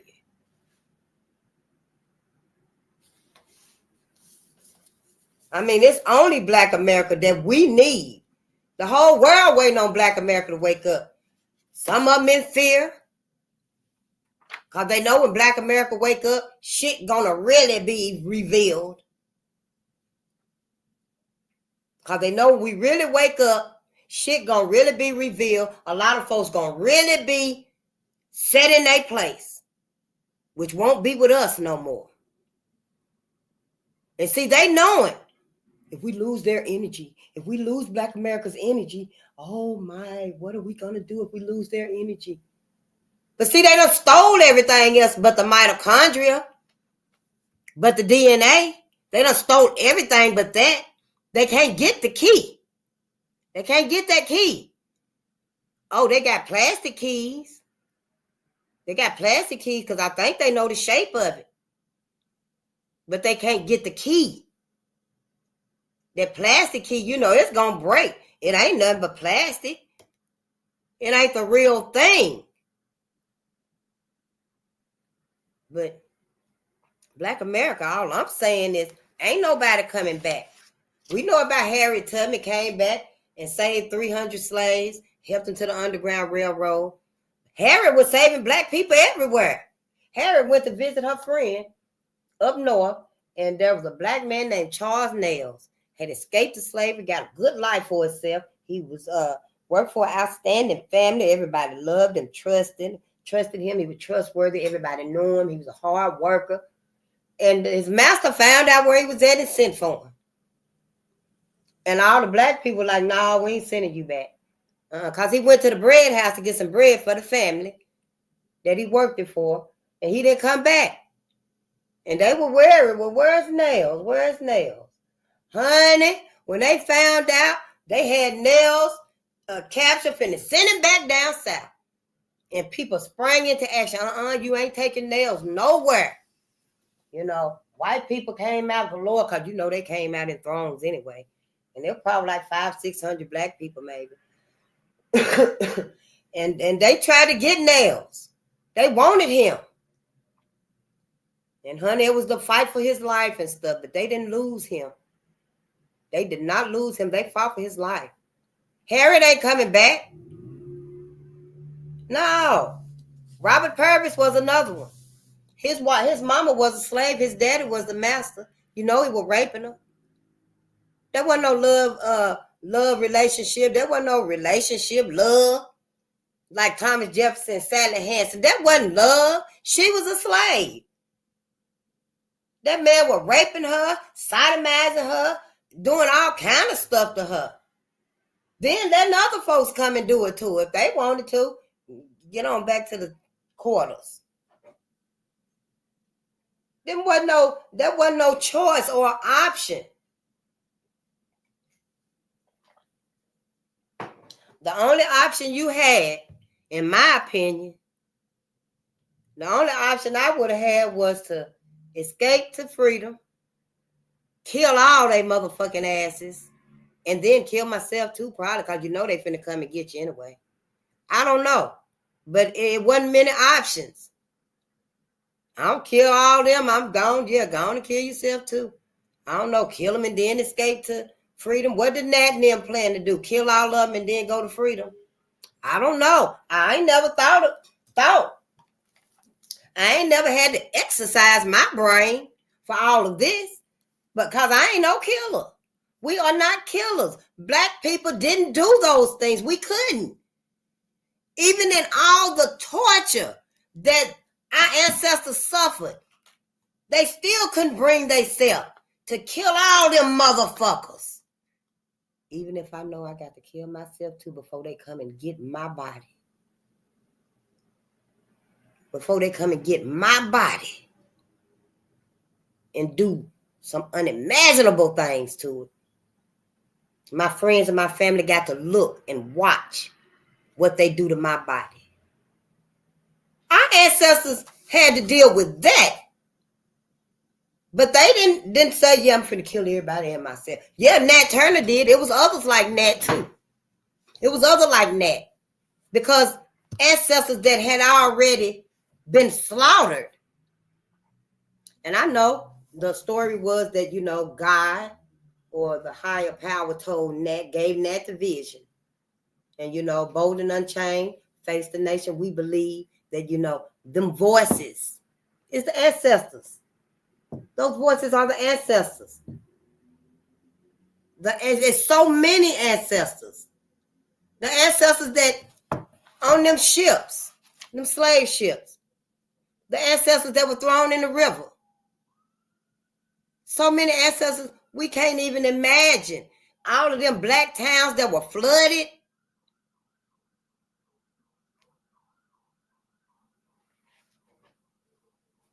All them black towns that were flooded. Whole towns. Street lights still up. It's old and corroded now. Street lights still up. Cars are still in place. You know, buildings done fell down and stuff, you know, old wooden buildings, shacks or whatever, however they was built, depending on the city and stuff, the town. But their whole towns underwater. Schools and communities and houses built on top of black cemeteries. A whole part built on top of a black cemetery. A whole part. Everybody walking, flying kites, bringing their dogs, having picnics, sitting under the sun, leaning against a tree, reading their books and stuff. And it's a whole cemetery up under them. Black people. All over this planet. Black people. So yeah, we got a choice to make. Because ain't nobody coming back for us. We got to save us. Our ancestors did more than enough when they thought about us and they saved us. They literally saved us from this. So Black America, for you to not, no, they not my saviors. I ain't got but one savior. How can you be that disrespectful? How can you be that sure in your denial, your rejection of your ancestors? For them.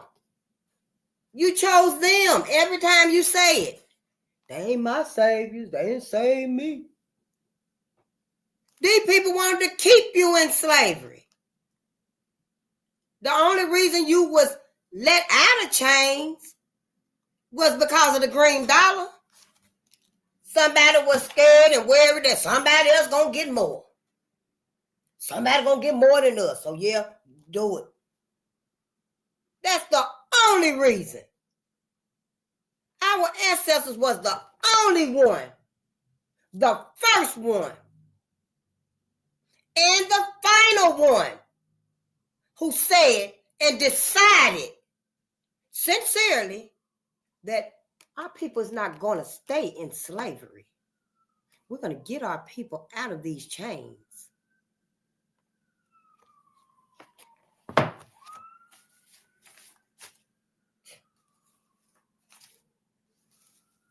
Had to do everything to get out of these chains.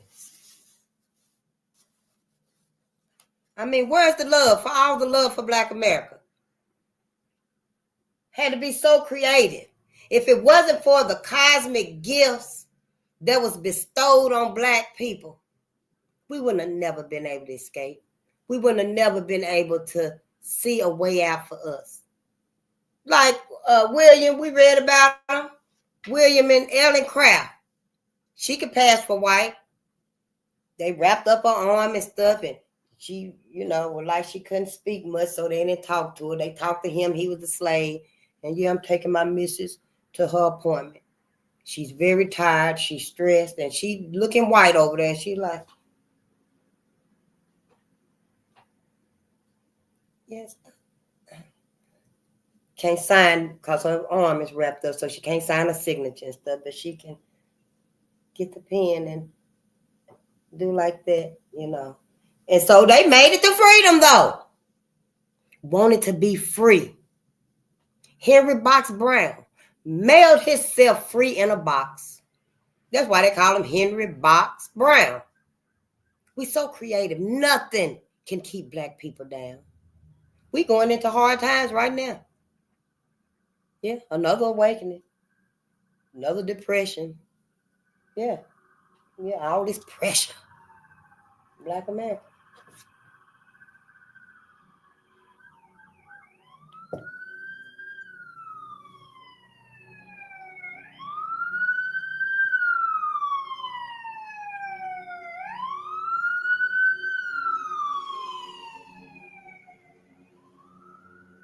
Yeah, we're in another awakening now. Another depression, all this pressure, Black America. And more than ever, we need to remember our ancestors. More than ever, we need to remember our greatness, because America ain't never been great. And America will never be great. Not for us. Not for Black America, it won't. We the only ones can be great for us. It ain't nothing nobody can even give us that benefits us. Not greater than what we can give us. I know y'all think, oh yeah, they gave us houses. They built the projects. That's because the motherfuckers wouldn't let us do it ourselves. That's the only reason why we feel like, oh, they got the best of the best of the best.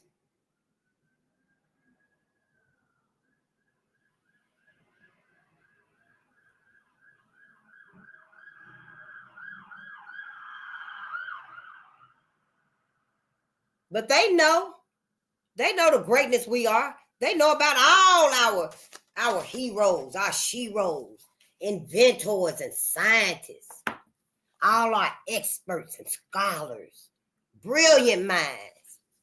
Because see, they've been ordained from the cosmos to be the parent of all peoples. When you're the parent of all people, you don't need that degree. When you're the parent of all people, you don't need that anti-life stamp of approval. When you're the parent of all people, you don't need that rubber stamp validation. Oh yeah, white people accept it. White people accept it. It's approved. It's a go green light. Pass it to them. They got it. Yeah. The cosmos don't give a damn about none of that man-made stuff. It's basically out of our hands now.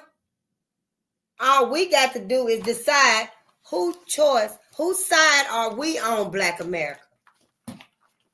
Whose side are we on? That's all we got to decide. Because it's gonna happen. Even if the masses don't decide whose side they on, it's gonna happen. Because the cosmos is here just for the chosen ones. See? The chosen ones is why the cosmos is revealing, and they're here. It's opening up. Now, the masses that fail to wake up, that fail to realize, that want to sugarcoat and stay with, white American stuff, those what you just left behind, your ass left behind. Harriet Tubman ain't coming back for you, and Robert Purvis ain't either. You just gonna be there. And just like that white man Simmons had the vision, he had a vision too, see? Yo, Jesus. And you want to stroke his hair. You want to stroke white Jesus' hair. That's that man Jesus. That's that man Jesus. You see you got a whole new perspective than what he got. You holler, Jesus! Jesus, come and save me, Jesus. And that man believed in Jesus too. But he seen them riding across the sky on some horses in the cloth that we seen that woman sewing together. She was making the Ku Klux Klan outfit. He got the same vision, the same man riding across the sky on horses, white men in Klan suits. He saw the vision. It was the United States. It looked like clouds to us. But right there where he talking about heaven, that's cotton. That is cotton. Yeah, it look like clouds right here because we're in a different dimension. We like the size of an ant at this time right here. But up there, it's cotton, and it's another plantation. Yeah, he the one said it. That's why he revived the Ku Klux Klan. Because he had tried to be a medical doctor. He tried to be some sort of doctor, like James Marion Sims. He tried to be a minister. But see, they must have not been gruesome enough for him. Because he had that vision. After the lynching of Leo Frank, that's what the book said. After the lynching of Leo Frank, you know we got to respect this society.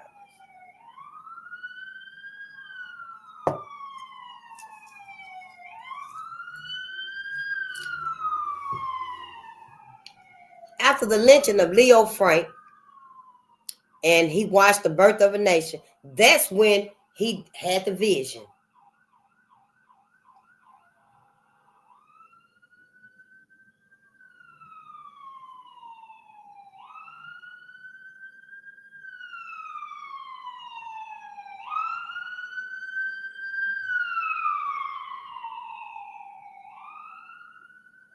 But yeah, after that, that's when he had the vision. And he revived the Ku Klux Klan. So see, Black America, I really want to stress to y'all, you probably don't want to go to heaven no more. Go past heaven. Go past heaven. Go to the afterlife. Go to the afterlife. Because white America done showed you, done told you.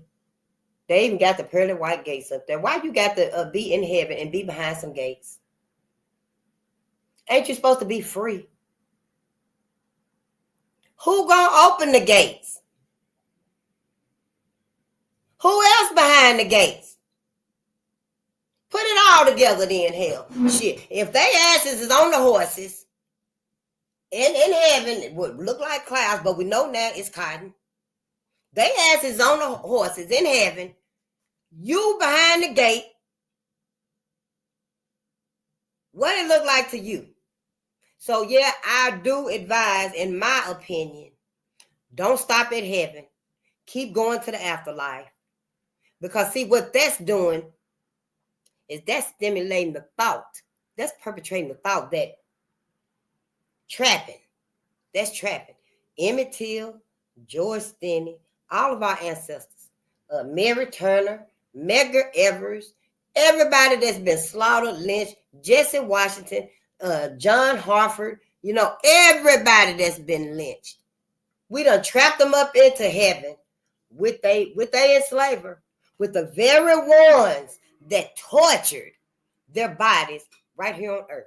We done trapped them in heaven with them for another eternity? For another eternity, y'all done trapped Emmett Till with Carolyn Bryant and her racist ass husband and brother. Talking about we forgive. Everybody is got a new body. Nobody in pain. Nobody hurting.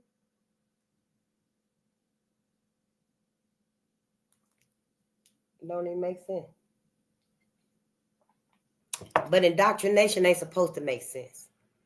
See, indoctrination is brainwashing. It ain't supposed to make sense to you. You're just supposed to go along with it. But we can't go along with it no more. Everything that was done is being revealed. Ain't nobody coming back for us. Who else? There was William Steele. Helped 600, almost 700 black people to freedom on the Underground Railroad. Yeah, just trying to get away. But this time it won't be no escaping. It won't be no getting away. No, Frederick Douglass. He used a sailor's paperwork and stuff and got a suit. And that's how he escaped to freedom. We've always had to be creative. But so is man-made concoctions, creative. Man-made thoughts, manipulations is creative too. Because see, don't ever let them go. Don't you let them go. You do whatever you got to do, but you keep your eyes on black people. Don't you let black people get away. They are never supposed to get away. We got to keep them some kind of way. So what? We can't make them go out there and work from sun up to sundown no more. But just keep your eyes on them because we still can manipulate them mentally, physically, spiritually. We still can manipulate them. So we got to wake up because that's it.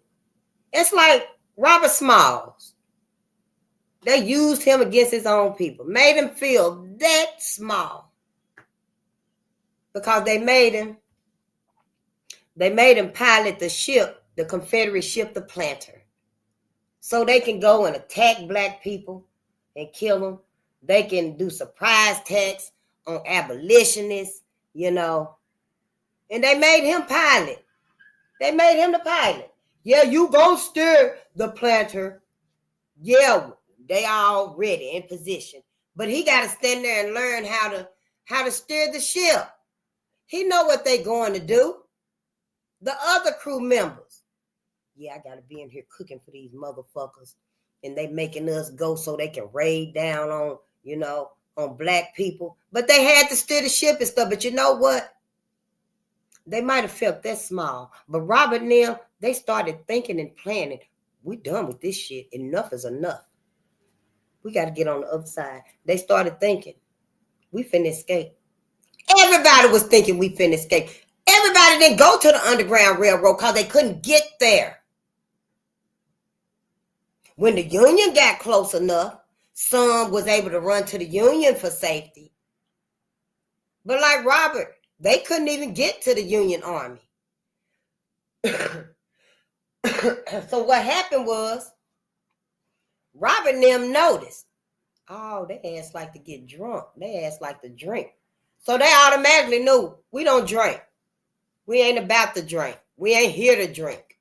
We don't drink. We can't think. We can't focus. We trying to escape. So they were like, well, they get drunk different times. Some of them get drunk here. Some of them get drunk there. But on the holidays, they all like to get drunk. And they all got drunk and they came off of the ship. They came off of the ship. They were drunk. They ate real good. The chef made sure they ate good. All 100, everybody was so full, they fell asleep. They ain't heard nothing, ain't felt nothing. But in the middle of the night, somebody must have felt that, ooh, it's cold. Or they must have noticed that I don't hear no background noise or nothing. I don't feel no body heat. It ain't a lot of bodies around like it used to be, because that's where body heat come from. And somebody woke up and was like, ask for Billy. And Billy like, I'm here. And then they asked for everybody else. And then somebody must have asked for Robert. And Robert was gone. Then they asked for the other crew members. And they were gone. Then somebody looked up and like, well, where's the ship?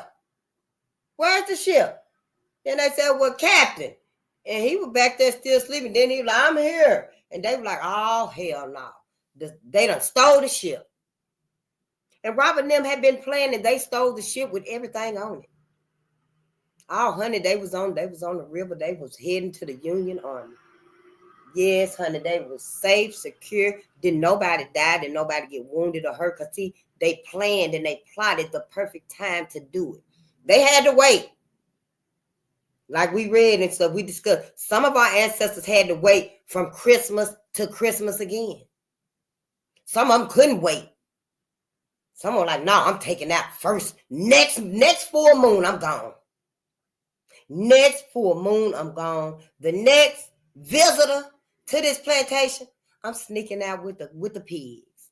I'm going to climb in with the pigs, with the tomatoes, and I'm going to ride on up out of here. But see, they had us so trapped, especially when they sold you down south. You were like a red flag, and everybody see you. You know how we be out with them blonde wigs on and stuff. Everybody see the blue wig, the blonde wig, the red wig. Everybody can see it. You can't miss it. But some of our ancestors couldn't wait. Some of them waited. Some of them tried, got caught, sent back to slavery, tried again. But they never gave up. They didn't ever give up. You know, William and everybody, they kept on. Why would they give up? That's what they wanted. That's what they lived for. and having the thought, the vision.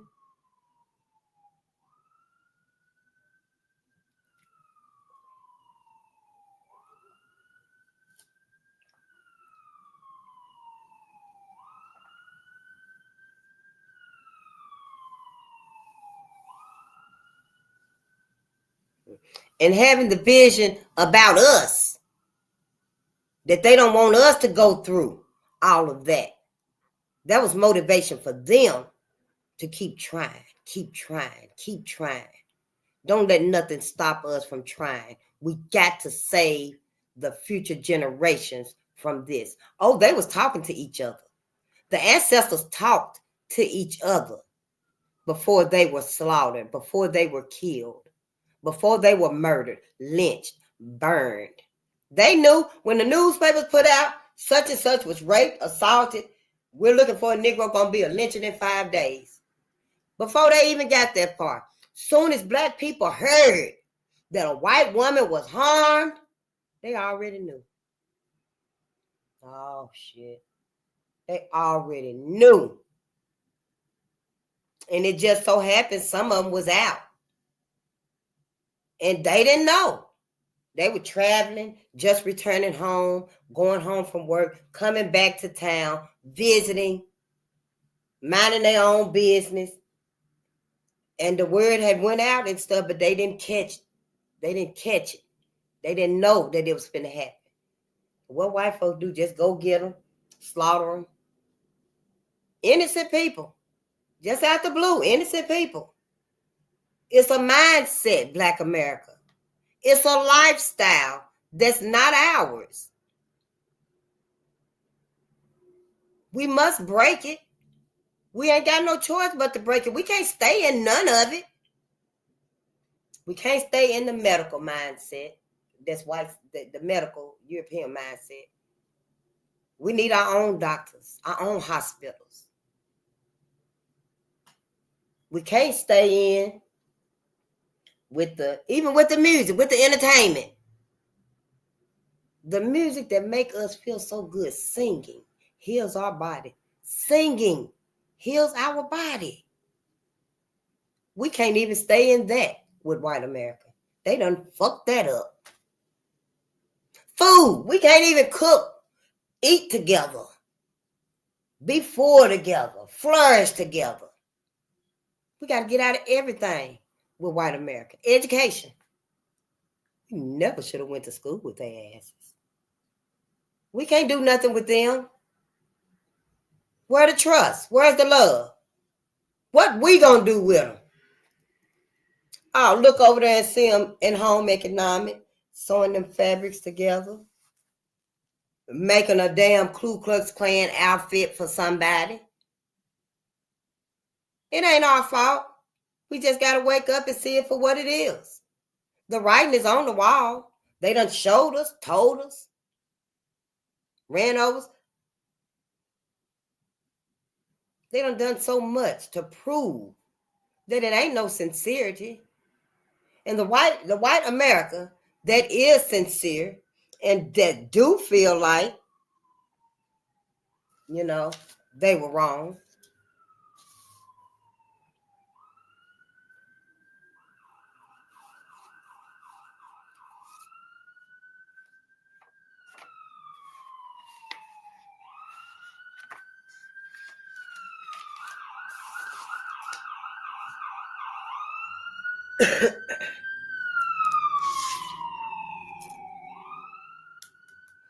And white America that do feel some sympathy and remorse, and that are pro-life, that say, oh yeah, they are the parents of all people. If it wasn't for them, we wouldn't be here. We don't want you to come with us. I don't need that. We don't need that. What we need is for you to educate your people. Tell your people that they need to cut the check. Go get all of your other peoples and the peoples that want to be like y'all peoples, and tell all of y'all asses, look at here. We done did wrong long enough. It's time for us to make this right. And y'all take y'all asses down there and y'all sign them papers or whatever. And tell them folks to cut the check. We're not finna take them. We're not finna steer Black America into this new world order on this bullshit.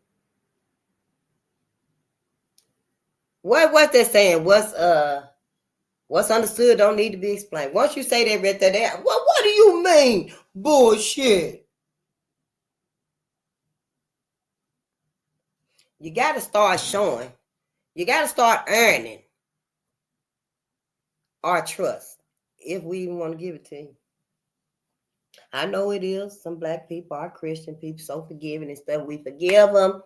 Face, we forgive them. We forgive them.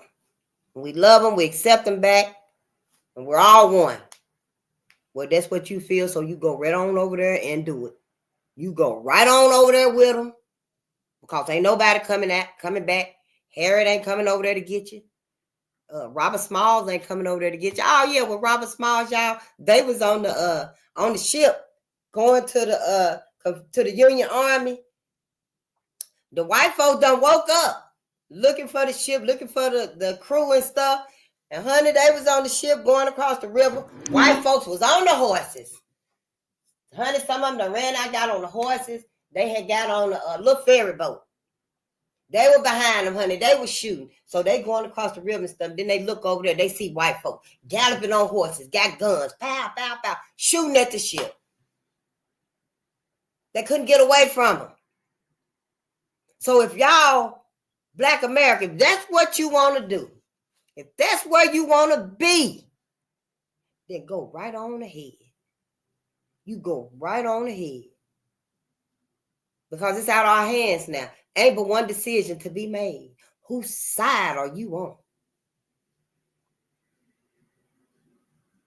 And honey, I'm telling you one thing. The many agendas that they got up now, I wouldn't go nowhere. You ain't taking me nowhere. Who?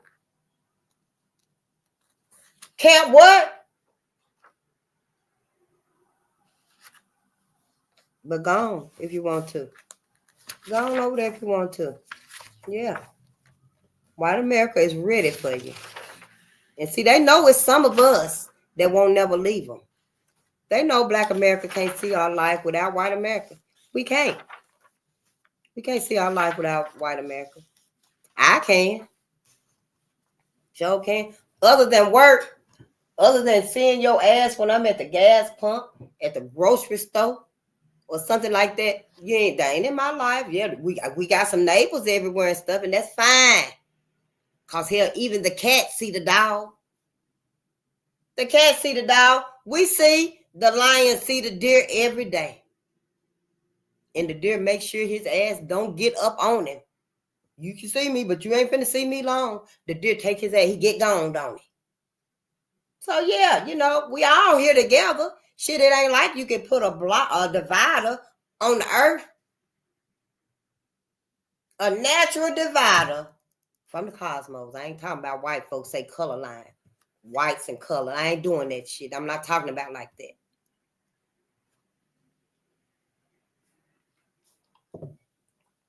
The cosmos didn't design it where, the earth got this huge split down the middle. And you can't get from this side to that side. If you here, then that's just where you got to be. The cosmos didn't design it like that. Everybody's here. And everybody gonna have to stay here. But while we here, y'all, Black America, it's time that we rise and be the best for us. We can't be the best for nobody else.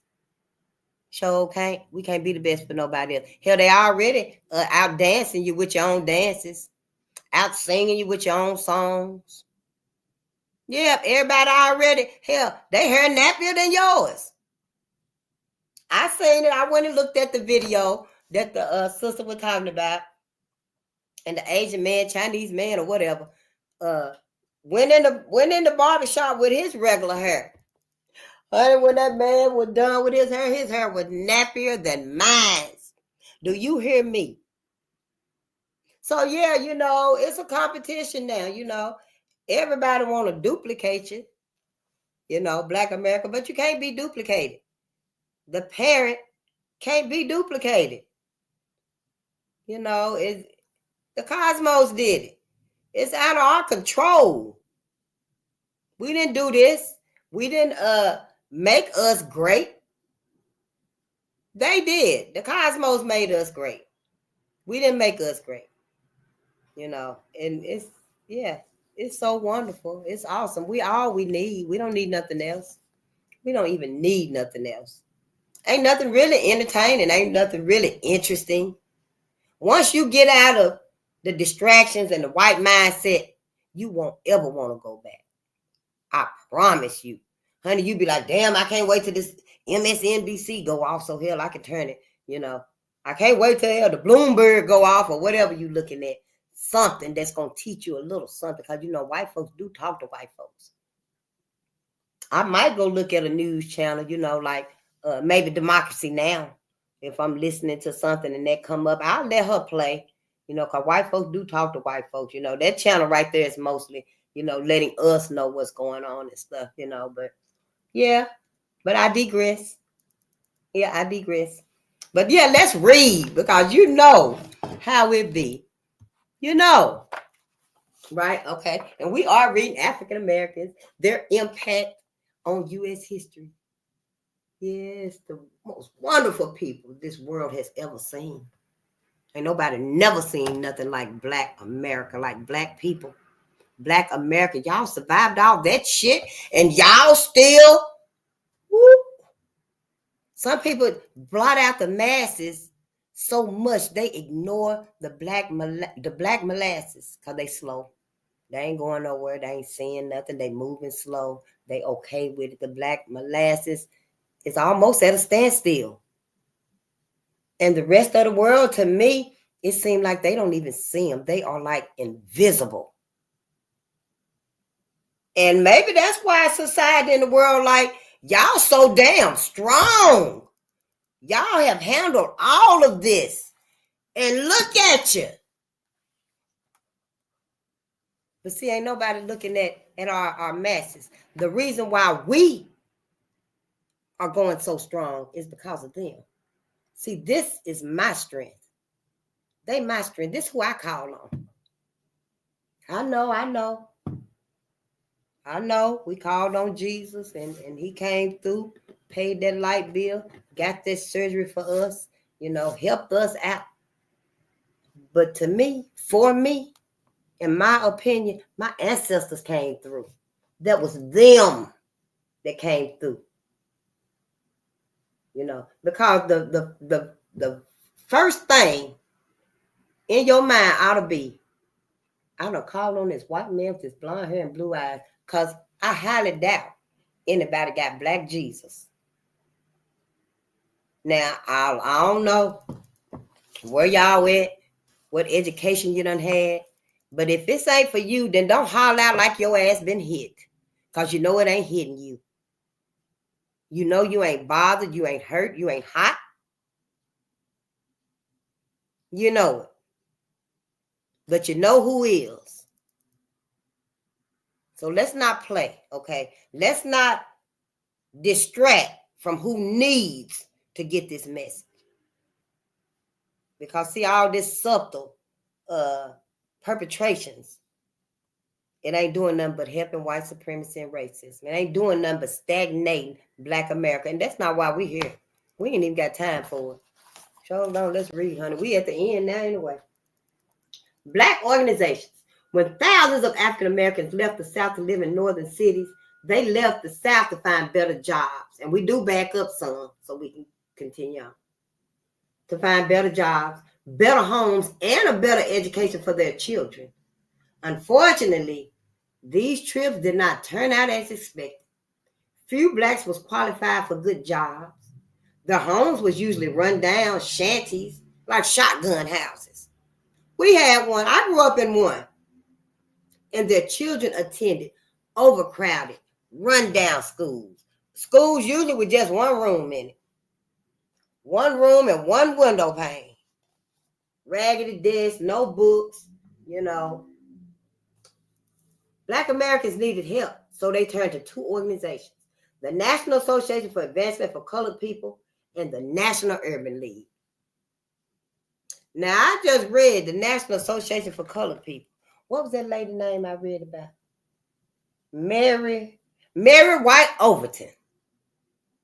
Yeah, I read that her ass allegedly, her ass went to a meeting with black folks.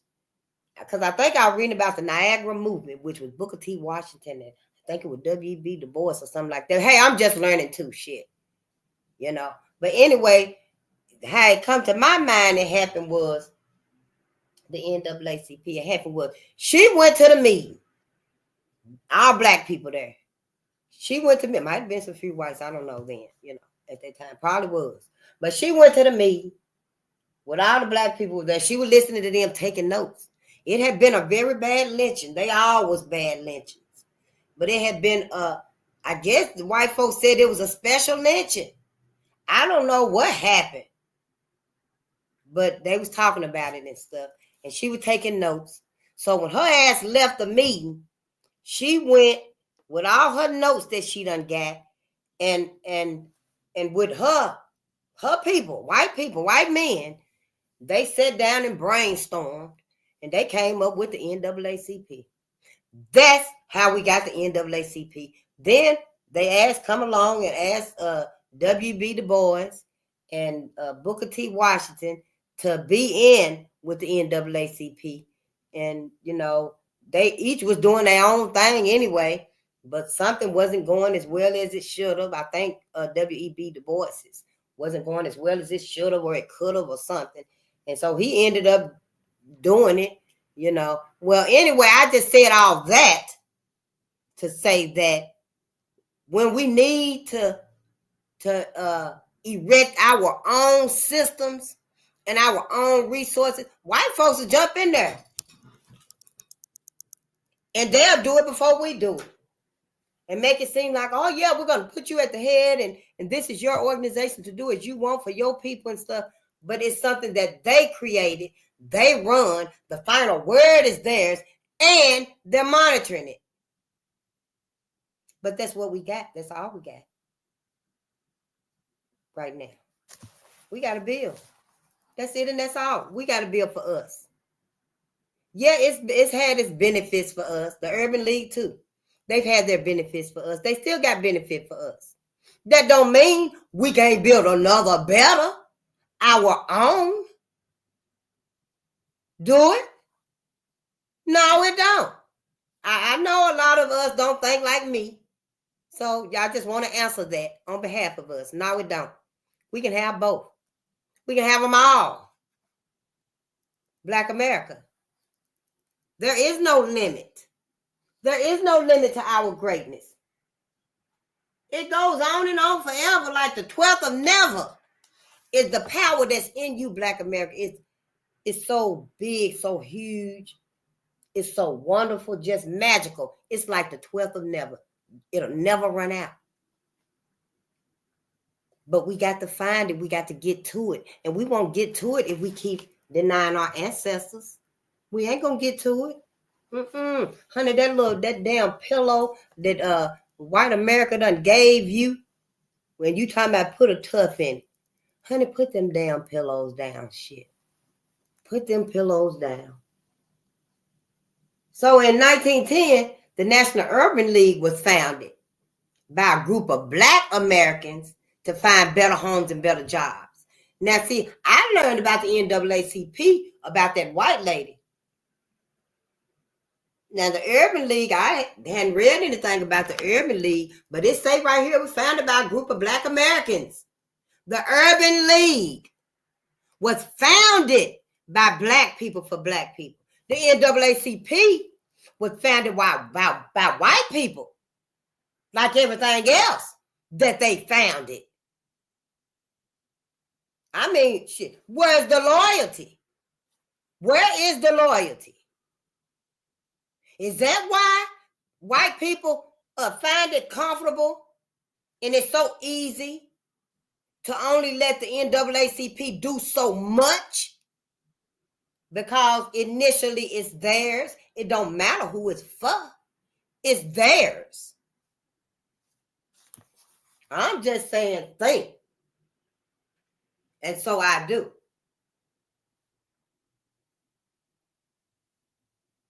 It set up agencies to help educate blacks who had never had the opportunity to get an education in the South.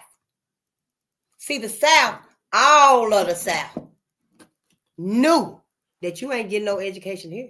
You ain't finna learn about nobody up in here. You finna learn about Christopher Columbus being a hero. That's what you finna learn. It also set up recreational programs so that young black boys and girls could participate in recreation and sports. Opportunity is the official magazine of the National Urban League.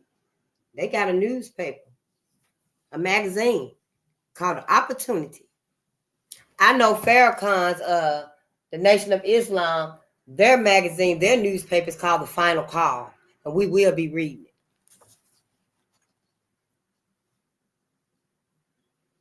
The National Urban League is still alive and active today as it continues to help Black Americans find better homes and jobs. We got one here. Yeah, we got one here. Urban League. National Urban League. I didn't know they were as supreme as they are. I sure didn't. But now I do know. The National Association for the Advancement of Colored People was founded in 1909 by a group of white and Black Americans. White people found it and said, come on, Black people, sign your name right here and we're going to put you in charge. Long as you come and tell me any and everything that you want to do, we'll see about getting it approved for you. But anyway, I digress. It did help. The NAACP helped Black Americans in a different way. It worked through the courts for justice and equality for Blacks and poor Americans, whites, poor white people.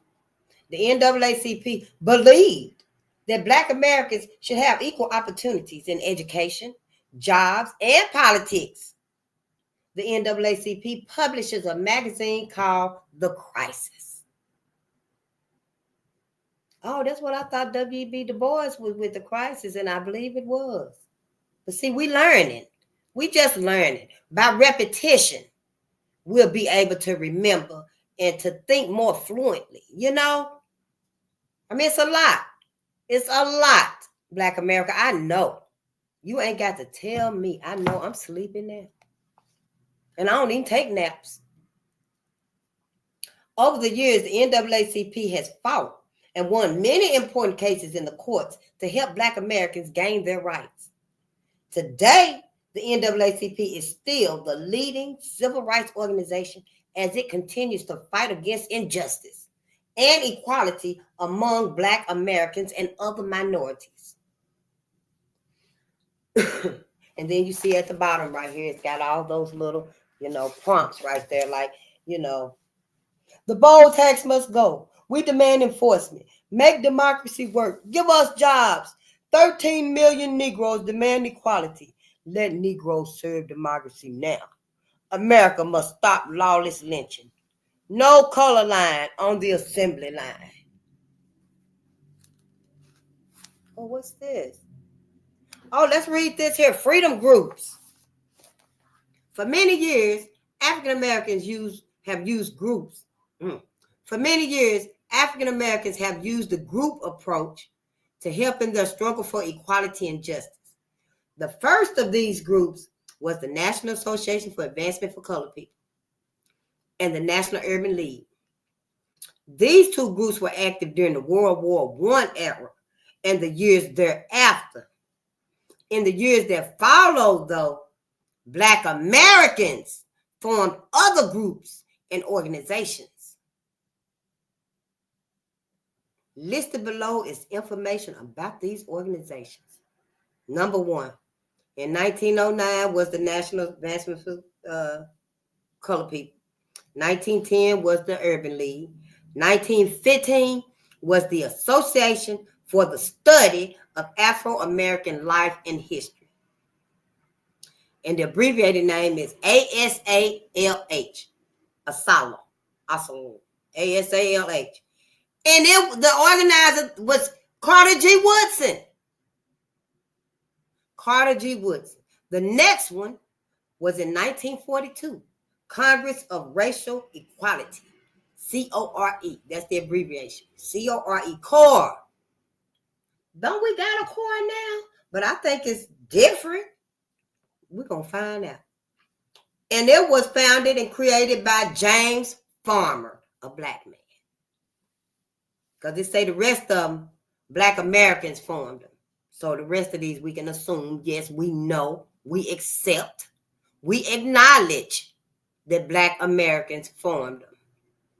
There wasn't no white people in the back that formed it and then came out like, here, this is yours. Say that this is yours. In 1957, the Southern Christian Leadership Conference, SCLC, and it was founded by Martin Luther King Jr. And then in 1960, the Student Nonviolent Coordinating Committee, SNCC, SNCC, SNCC. And that was created and founded by Martin Luther King Jr. and Stokely Carmichael.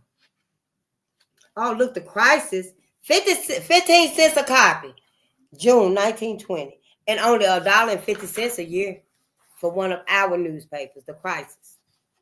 You know, with the NAACP, but still. Two different views. Two early educators, Booker T. Washington and W.E.B. Du Bois, became outstanding black leaders of the late 1800s and early 1900s.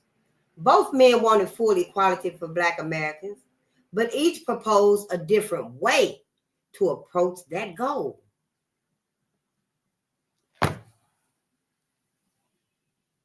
We went with W.E.B. Du Bois, didn't we? He's a great mind. Yeah, the souls of black folk. We're going to read that book too. If we had went with Booker T. Washington. See, the decision we make today, deciding whose side we on, because that's why we're here. It's going to have consequences to it, black America. It's going to have consequences. Let's read. Booker T. Washington urged blacks to stay in the South instead of migrating to large northern cities. He wanted them to stay in the South and enroll in vocational classes to learn such practical skills as tailoring, brick masonry, carpentry, mechanics, and farming. And that would have been best for him. He wanted them to have what's best for them. They just wasn't safe. It wasn't safe. Safety was the sole reason black people left. Slavery, being oppressed, being beaten, trapped. What else could they do? But he wanted them to stay. Should have been teaching them, yeah, fight back. Let's fight back. That probably should have been the first thing to learn. To teach black America. Should have been the first thing to teach black America. An eye for an eye. An eye for an eye. So in this way, he felt that black Americans could earn enough money to own their own businesses and become independent, but they still not safe. Washington called on black Americans to focus their attention on self-improvement and money-making skills rather than protesting for equal rights. He told them to cast down your bucket where you are, improve yourself where you are, instead of going to the north. To carry out his beliefs, he organized a school in Tuskegee, Alabama in 1881. Because everybody didn't go. Everybody didn't go. Some people were like, no, I'm not going nowhere. I'm staying here. Some black people said, yeah, I can avoid them. I can do for myself. I don't need this, and that, where I got to go and be in the vicinity or interact or anything with them. I can just deal with this and, I'll be fine. So everybody didn't migrate and stuff. So he built a school in Tuskegee, Alabama in 1881. At Tuskegee, he offered courses to help Black Americans develop vocational skills for financial gains and self-improvement. William Edward Bogart Du Bois. That's W.B. Du Bois. I know, right? William Edward Bogart. B-U-R-G-H-A-R-D-T. Bogart Du Bois. Disagreed with Booker T. Washington. He felt that Black Americans could improve themselves only by fighting for their rights. He believed that the talented 10th, the brightest and most ambitious Black Americans, the talented 10th. Let's highlight that. This is our book. Talented 10th, the brightest and most ambitious Black Americans should be the leaders for the mass of Black Americans. W.B. Du Bois believed that only the outstanding and talented Blacks would stand up and fight for equality and justice. Instead of developing vocational skills, he insisted that Blacks should enroll in courses such as science, math, literature, language, and philosophy. And that was two different views from two of our very greatest minds. See, all of our ancestors were great minds. The cosmos bestowed upon them a knowledge, a wisdom that surpassed all. It surpassed everything that was not made of the cosmos. Everything that was not organic, that didn't come from nature itself. And nothing did, except for what came through the ancestors, Black America to Black America. Everything else Black America received, accepted, or benefited. If it didn't come from us, it wasn't even no good for us. It only helped at the bare minimum. Our greatness for us comes from us and only us. That's it, and that's all. Let's read. Outstanding achievers in Black history. Joel Spenger was an American publisher. In 1913, he became a leader in the National Association for the Advancement of Colored People. While serving in this position, he thought of an idea that would reward Black Americans for outstanding achievement in their fields. In 1914, he created the Spingarn Medal. The Spingarn is a gold medal that is given each year by the NAACP to a Black American who has made an outstanding contribution in their field. And his name is George Spenger. Remember, I've been saying that name. Where's that name? Well, that's where the Spenger Medal come from. Yeah, we was reading about it. Oh, whoa, what is it? The Great Depression. It seems like we're in another Great Depression, Black America. In the same way we came through the last one, we can come through this one right here. We don't need all the fancy, the glitters, all the gold to get through this right here. Go back to basic. Go back to basic, Black America. Go ahead, pull out your penny loafers, your old tennis shoes and stuff. You Nikes and all that stuff, your Louis Vuitton and stuff. You probably finna be wearing some regular stuff for a while. It's okay. It's okay. Look at how your ancestors dressed. The greatness in you, it can be simple. It can be simple. The greatness in us, the greatness in Black America, it don't have to be embellished. It don't have to be jeweled up, decked out. It don't. That's that superficial attraction, see. Black Thursday. Black Thursday. Black Thursday, I digress. Black Thursday was the beginning of the Great Depression. On this Thursday, October the 24th, 1929, the stock market plunged into a deep dive. A steep dive. Oh, it must have went like, phew.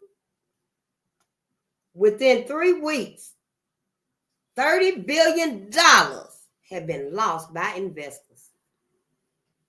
I don't know if that was black people. 1929, probably some, huh? That was more money than World War I had cost the United States. Those who had invested their money in the stock market had suffered a great loss. It would seem that only the rich would be involved. Oh, okay. But the Great Depression involved everyone in the United States. Everybody. Everybody got some of that oppression. Even the farmers had their losses. Farm prices was at an all-time low. Then there was African Americans, 3 million, who had lost their jobs to machinery in the 1920s, now suffered bad times, more bad times. African Americans were the hardest hit. What caused the Depression? Economists who have studied depression say that it was caused by several changes. Easy credit. Too many people borrowed too much money and they bought too much stuff on credit. Profits and dividends was too high. Businesses grew bigger and bigger and made more profits. Machinery replaced factory workers. More goods were produced, but more people was out of jobs. Farmers were producing too many products. Extra products was not being sold. In the factories, a cycle was taking place, though. Factories with machinery produced more goods. Many people were laid off because of the machinery. Without money, people couldn't buy goods. And the goods piled up because they wasn't being sold. So you see,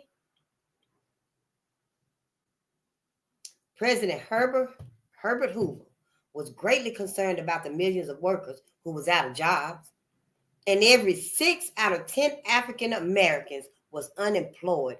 Every 6 out of 10 African Americans. That's only 4 that was working.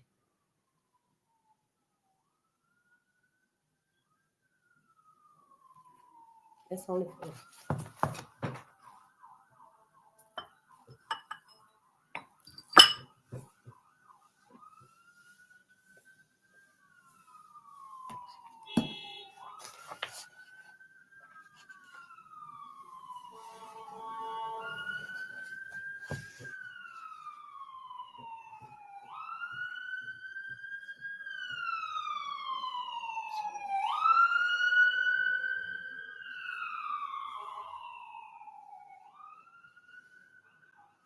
So that's 4 out of 10 was unemployed.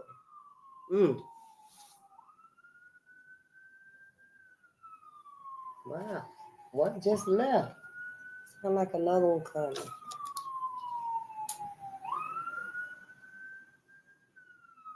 Yeah, he coming. Let me get you some drink. Get your tea. Get your water.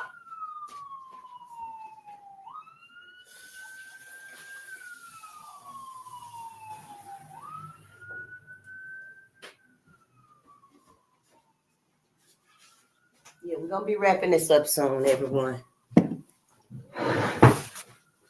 So,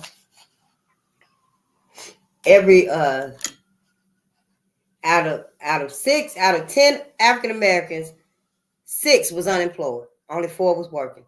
Hoover set up a national committee to help the unemployed. He thought that the poor and needy that were created by the Depression should get help from charity organizations instead of the federal government. He did not believe that the Depression would last. He had predicted that it would end in 60 days. The president was wrong. The Depression lasted much longer. Life during the Depression. What was life like during the Great Depression? During this period in the history of the United States, grown men stood on the street corners selling apples for a nickel to help feed their families.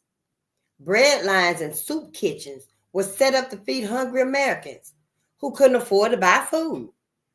Sheep farmers in Oregon shot their animals because they did not bring enough money at the market to keep the farm running. Some men pick through the garbage dump for scraps of meat and bread.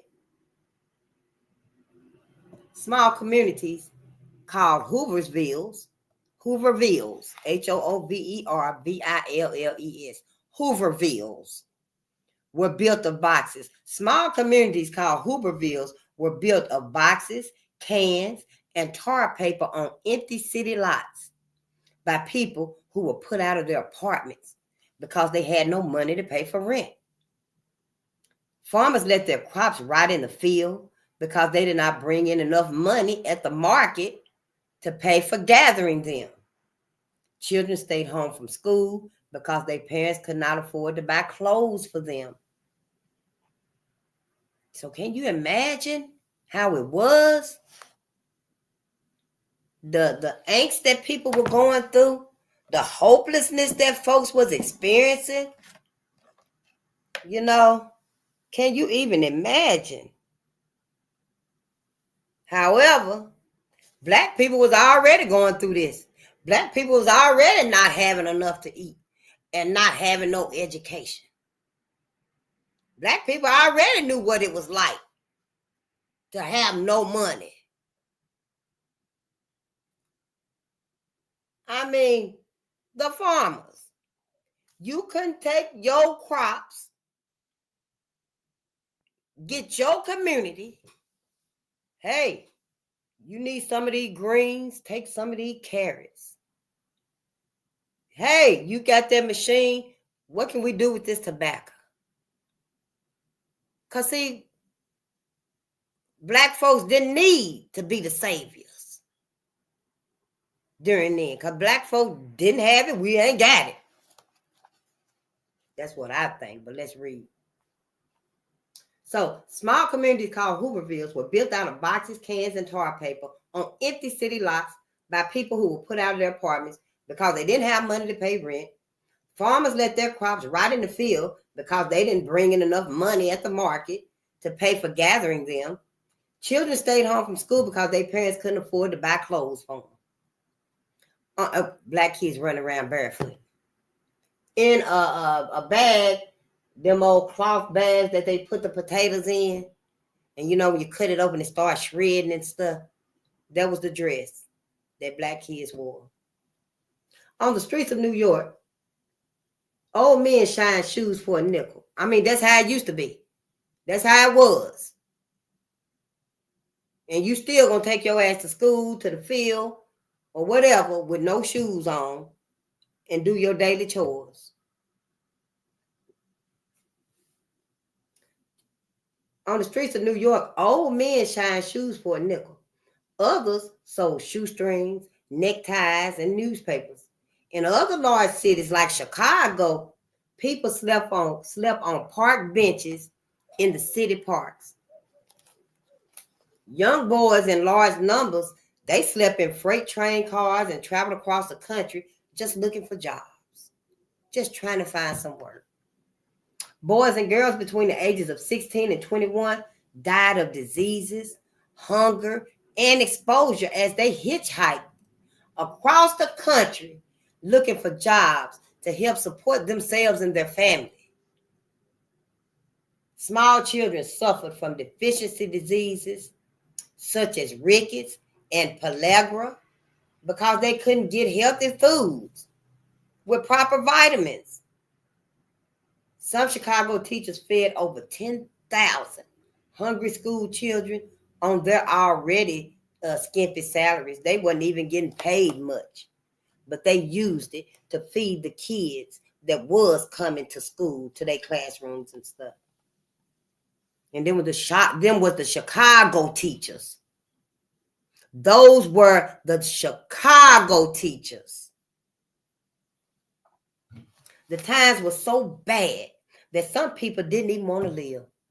Didn't even want to live, just kill me now, but I'm scared to do it. They didn't want to live. Everything, they couldn't see no hope in nothing.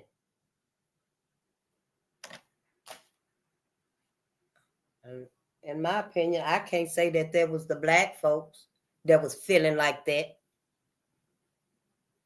I can't say that it was the Black folks that were feeling like that, but let's read. Because we know, blah, blah, blah, we know indoctrination did happen.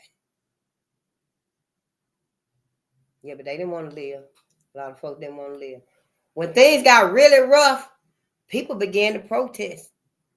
People formed groups and marched on their city halls. In some cities, people stood in doorways to keep landlords from evicting poor families who couldn't even pay their rent. People stood there, you ain't finna evict this family out. Yeah, people had to start standing up for people. In 1932, a group of veterans of World War I marched on the nation's capital in Washington, D.C. They had not been paid a bonus that had been promised to them by the government. They were pissed.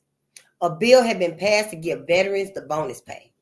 However, because of the low government funds, the bonus pay was canceled. Damn, gave it to them and took it back. The veterans protested by putting up tents. After 2 months of waiting, President Herbert Hoover ordered troops to make the veterans leave. The troops used tear gas and bayonets to force the veterans out of the city. Ooh. In 1932, the Great Depression was as bad as it could get. More than 16 million workers was out of work. Wasn't nobody working.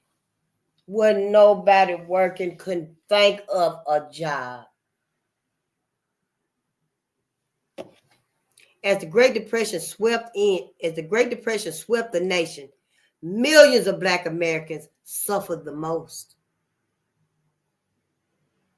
More than half of America's Black population was out of work.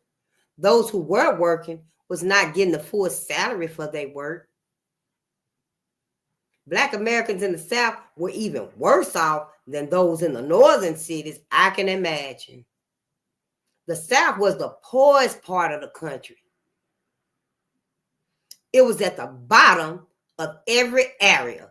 Health, housing, education, jobs, wages, medical. Is at the bottom of everything. The South. When I was a little girl, they used to say, well, we get everything last. By the time we get it and stuff, everybody done had it, used it, done made up the remix. Because we down in the bottom, in them little bitty hick towns. They're going to make it to you, but it might be 6 months, maybe a year later. And by the end, the remix done came out now, the new brand. You know. Cotton from large plantations was not making much money for the plantation owners. With the Depression, the demand for cotton decreased. When the new synthetics, like rayon, came in, not much cotton was being used. Since there was not a demand for cotton, Black sharecroppers were dismissed by white landowners. Oh, now we don't need you now. Now we don't need you. We got rayon. We don't need Black people. You ain't needed. You ain't wanted. You know, you just obsolete. Yep, you obsolete. We don't need you no more. We got rayon. We finna come out with polyester. And, you know, then y'all no good. Just like that. We don't need you no more.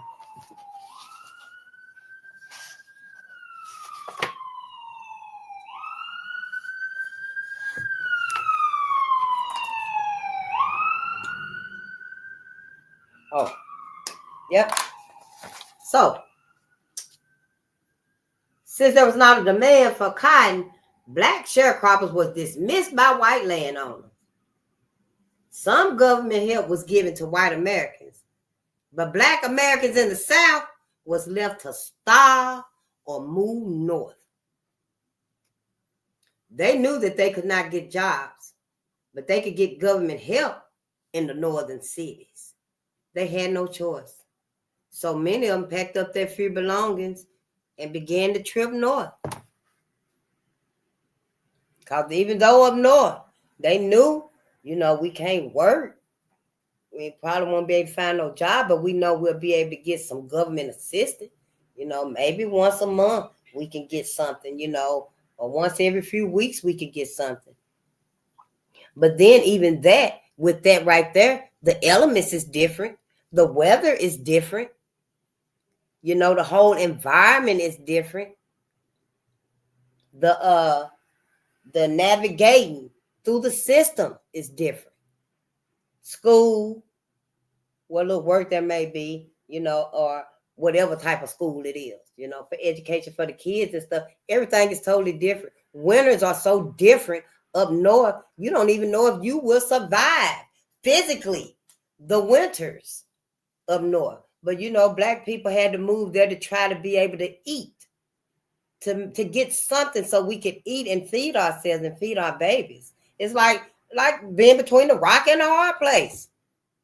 You got to choose one or the other. Make one of them work. Black America has never had an easy decision. It ain't never been easy for us, because even though we got the choices, hell, both of them fucked up. Both of them is full of hell and strife. Down there where we know it's warm at, you know, it's so much violence and it's not safe. Up here where we can at least eat, it's so cold we might freeze to death. The rock and the hard place.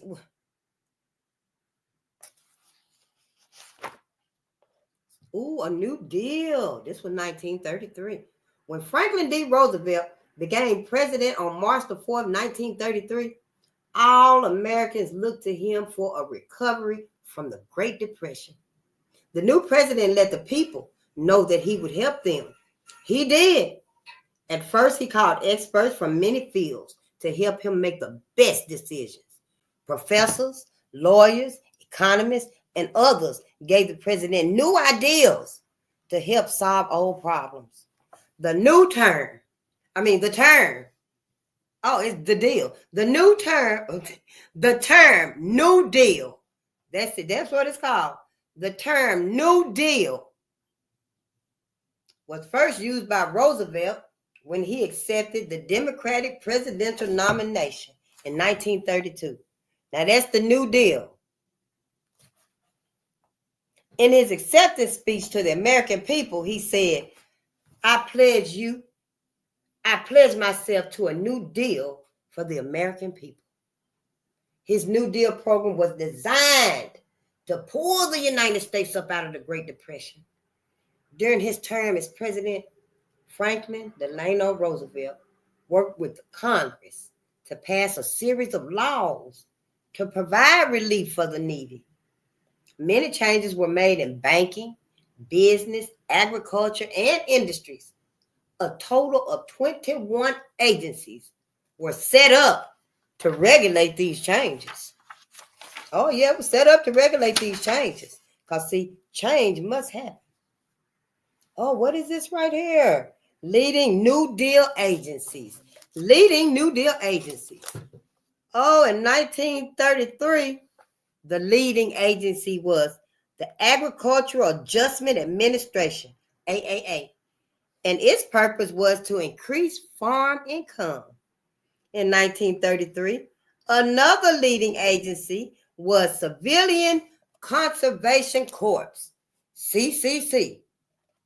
And their purpose was to help young men in needy families earn income working on conservation projects. In 1934, there was the Federal Communications Commission, FCC, and their purpose was to regulate radio, telephone, and telegraph systems. And again, in 1933, there was the Federal Deposit Insurance Corporation, the FDIC. And we still hear about these today. Yeah.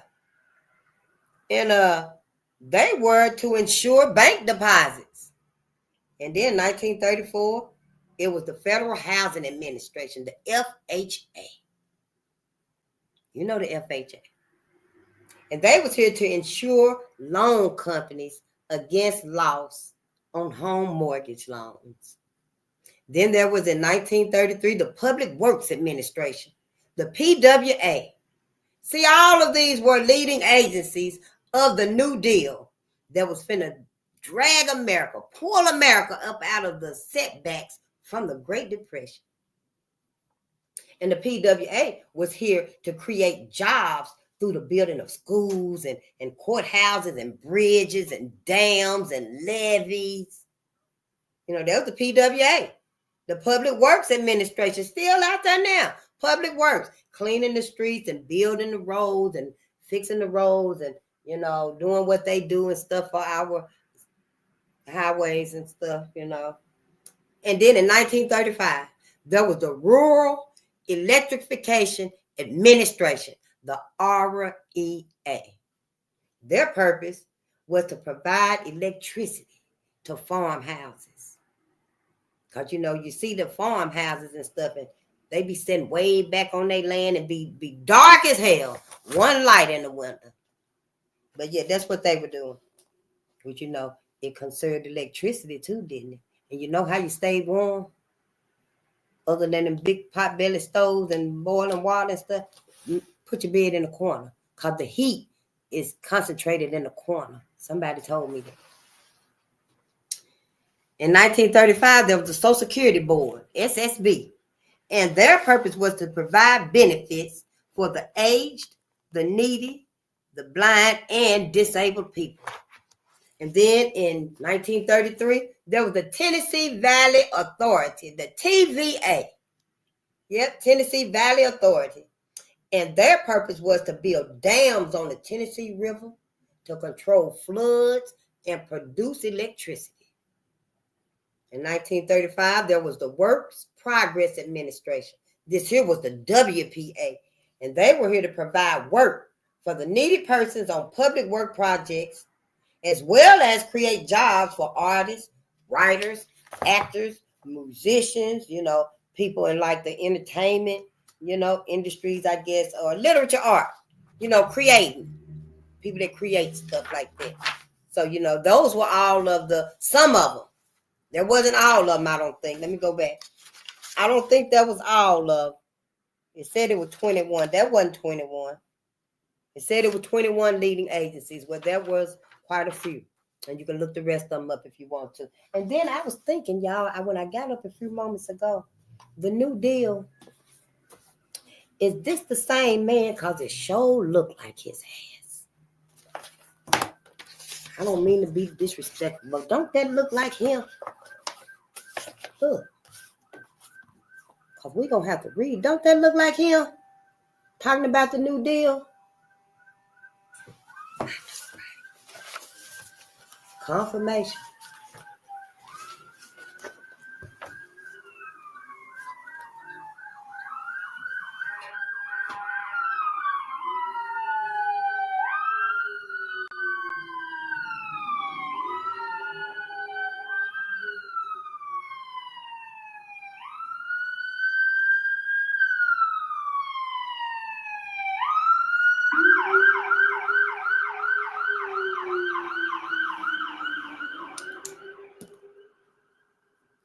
Yeah, I know, right? I was kind of thinking that it sounded familiar. And then when I seen him, he kind of looked familiar, but, you know, I'm just learning too. I'm just learning myself. Hell, I didn't know about none of this.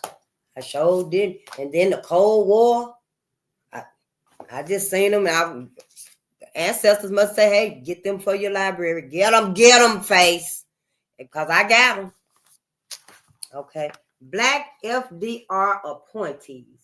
When Franklin Delano Roosevelt became president, many outstanding Black Americans were appointed to responsible government positions. Mary McLeod Bethune. Remember we read about her in the other when we first started the African Americans contributions. Mary McLeod Bethune, a famous Black educator, was appointed to head the Division of Negro Affairs of the National Youth Administration.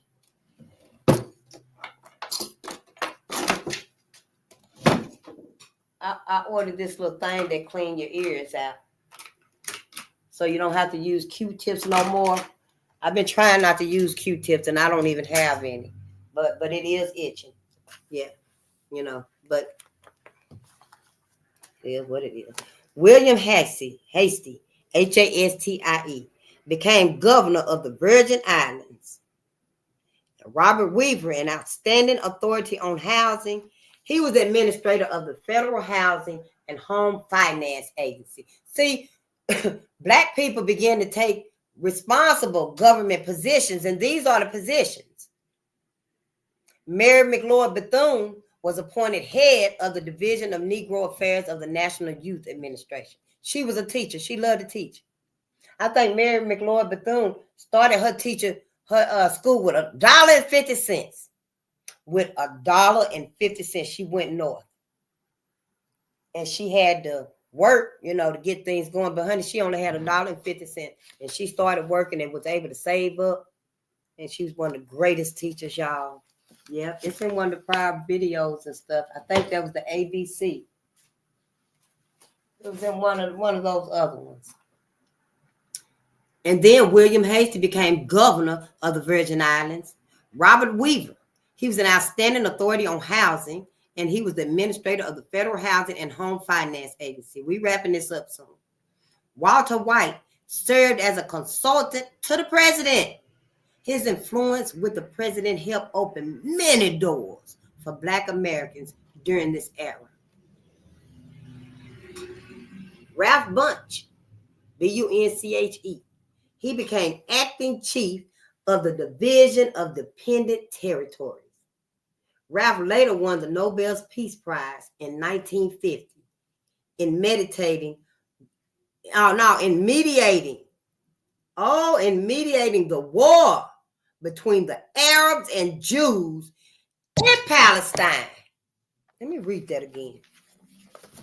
Ralph Bunche became acting chief of the Division of Dependent Territories.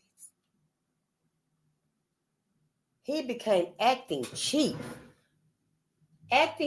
of the Division of Dependent Territories. Wow. And it's because of that he won the Nobel Peace Prize in 1950 in mediating the war between the Arabs and the Jews in Palestine. That's another lesson itself.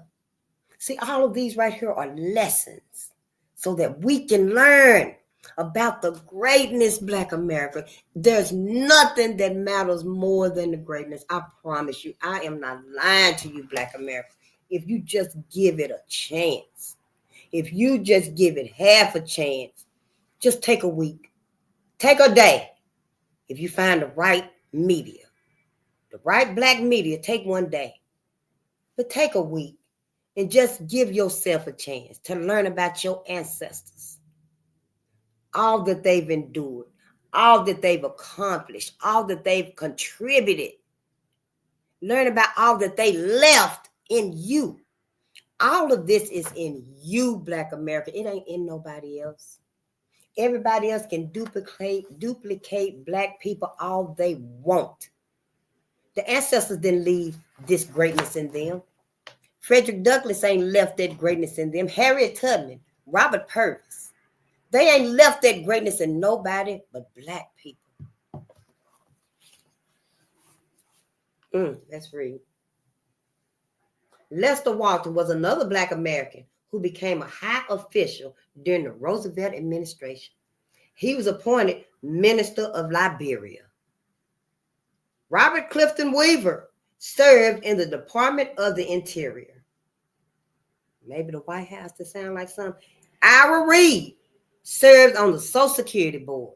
See, Black people started getting prestigious positions, proving our brilliance, our loyalty, our comprehension for Black America. See, if we weren't ever able to do that, we wouldn't even be where we are today. But because Black people didn't give up, and they knew we definitely don't want our future generations going through this bullshit.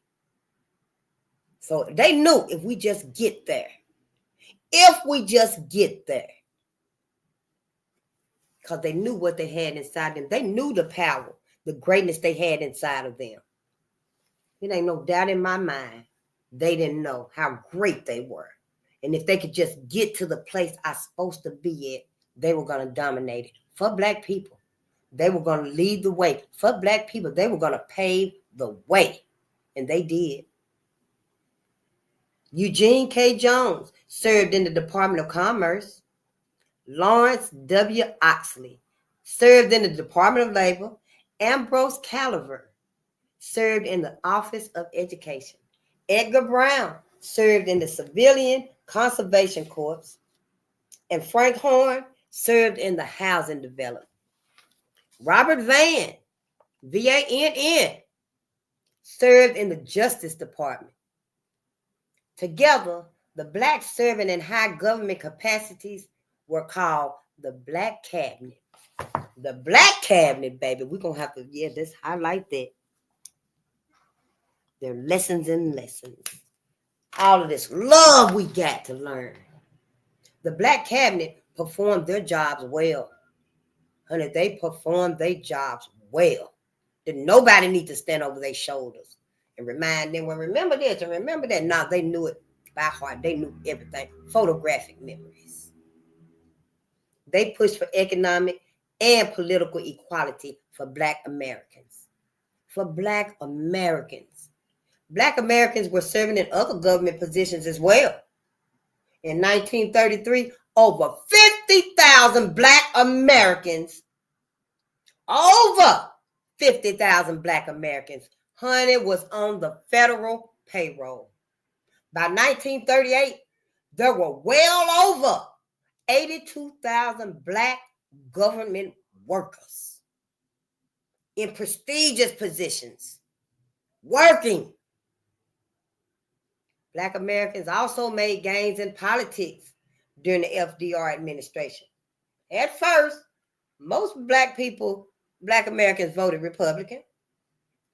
In later years, the Republican Party began to disappoint Black Americans because it did very little for them.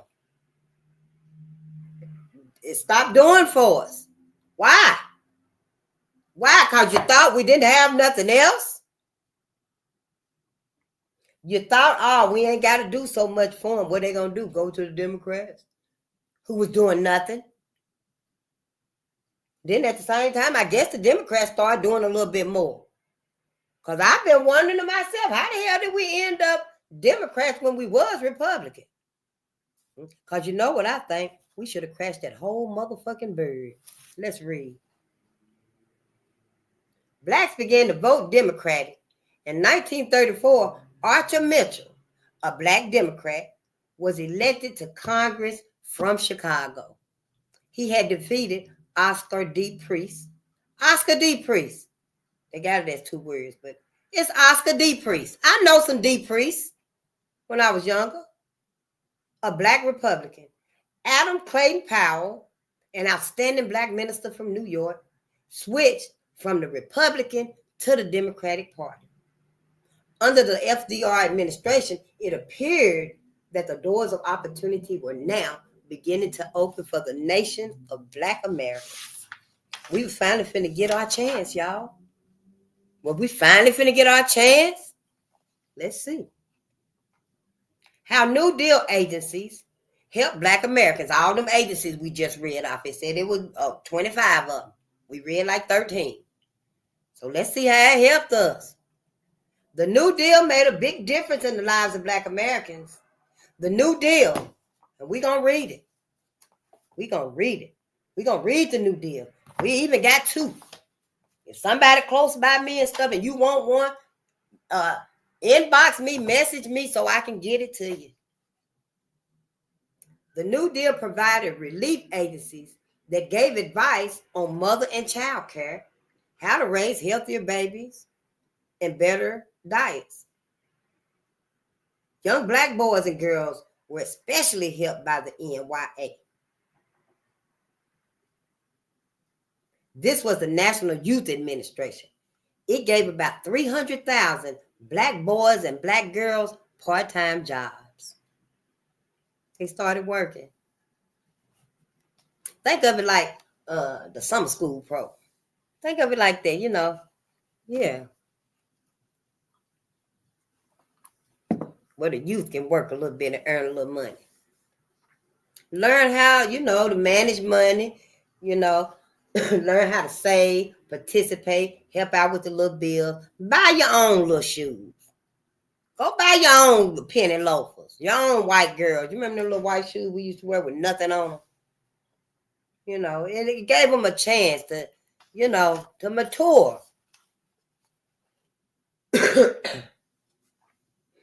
The CCC, which you know that's the Civilian Conservation Corps, furnished about 200,000 jobs for black boys. They worked in camps, planting trees, helping to control soil erosion, and conserving land and trees. The camp also taught them how to read and write. Through the Public Works Administration, the PWA, Black Americans had jobs building schools, hospitals, playgrounds, community centers. That's what they did, you know. Another program, these agencies seem to help Black America. Another program, the WPA, the Works Progress Administration, they provided additional jobs for poor Black Americans. See, these other groups was for young folks, young girls and young boys, but this one right here was for poor Black Americans. Probably didn't have no age limit. Let's read. This program provided jobs for Black professionals and educated Black Americans. Teachers, writers, artists, musicians, actors, clerks, and stenographers were all put to work under this program, the WPA. More than 1 million Blacks was helped by this program. The AAA, that's the Agricultural Adjustment Administration. Made me think about AAA, but it's really meaningful to us, was the Agricultural Adjustment Administration. And they helped to improve the life of the farmer. A few Black farmers were helped by this program. Another New Deal agency that helped thousands of Black people buy farmland was the Farm Security Administration, the FSA. The FSA made loans to small farmers. It provided the farmer with new methods of farming and marketing. 3 other programs were designed to help farmers too. The Rural Electrification Administration, the REA, and they help provide electricity to the farm homes. The Tennessee Valley Authority, the TVA, they built the dams on the Tennessee River to control farm flooding and to provide electricity. For Black Americans who had migrated to large cities, housing was a problem. The New Deal program built low-cost public housing and provided loans for private housing. When Franklin D. Roosevelt died in 1945, all America mourned his passing. His New Deal programs had done so much to help Black Americans. His ideas were continued by the next president, Harry S. Truman, who started the Fair Deal program. So there was the New Deal, and then there was the Fair Deal, but we don't have that one. But whoever do got it, we'll help you read. Yes, well, I thank you. I thank you, everyone, for your patience and your presence. And I just want to say, you know, I want to reiterate, you know, to Black America that don't give up. Don't give up. Keep your eyes on the prize, Black America. Everybody else is. Everybody is looking at the prize. Everybody is talking about make America great again. They talking about the greatness. But trust me, they know this ain't great. They know this ain't great. They talking about this, making you think it's great. But that ain't great. This is what they don't want you to know about. This is the greatness right here, Black America. That you must grab it. You must embrace it. There's no other way through this wilderness. Yeah, we're in another wilderness, another awakening. And there's only way out this time. Yeah, it won't be no placating. Yeah, it won't be no, oh, it's tolerable. I can handle it. I can tolerate it. No, it's got to be a choice made now, Black America. Yeah, we got to make a decision. We must make a decision. And we got to be sincere with ourselves.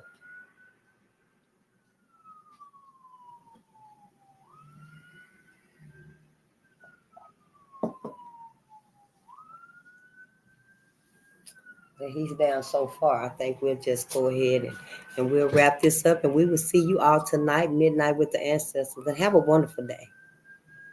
You go out.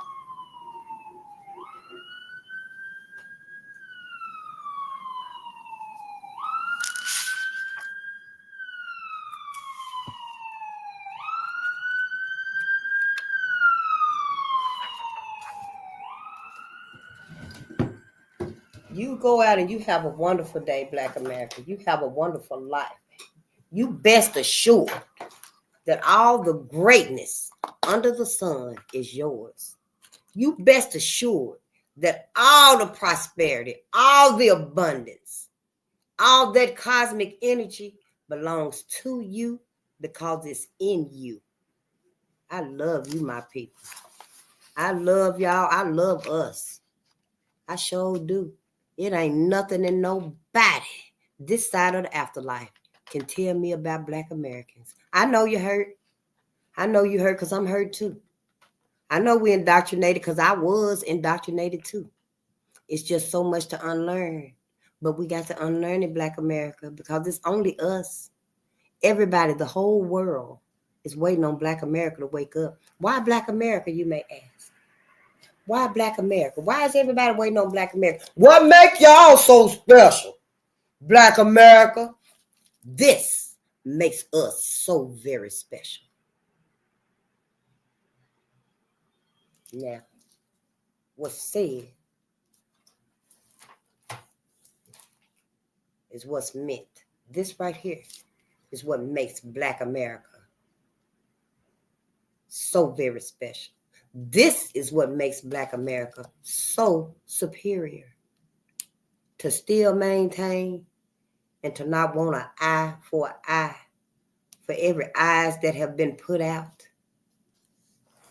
This is what makes Black America the best assurance that there is out there in this world for anybody. Man, woman, child, and animal. The pets of the world. Our beautiful, majestic pets of the world. If only they could talk. They waiting on us, waiting on Black America. Somebody raise up and tell these white people, tell white America, it's time for you to sit down. Somebody tell white America, if you want to avoid the heavy consequences that's going to come because of all your actions, we're going to need you to fall back, rein in all of your many agendas and events. Put a halt on all of your plans and your projects. Because once cosmic energy and Mother Gaia exacts their payment on you for what you've done, white America, it ain't no amount of please give them mercy we can do. Black America, it ain't no, and the cosmos love us.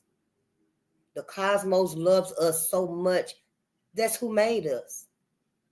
That's who manifested us, Black America, the cosmos. And the cosmos know that we so traumatized. We so traumatized we can't even rightfully condemn white America because we so traumatized. And you know, right now, we got a chance. We got some power where we can ask the cosmos on our behalf to show some mercy, because John Brown and others like John Brown that did resonate with him.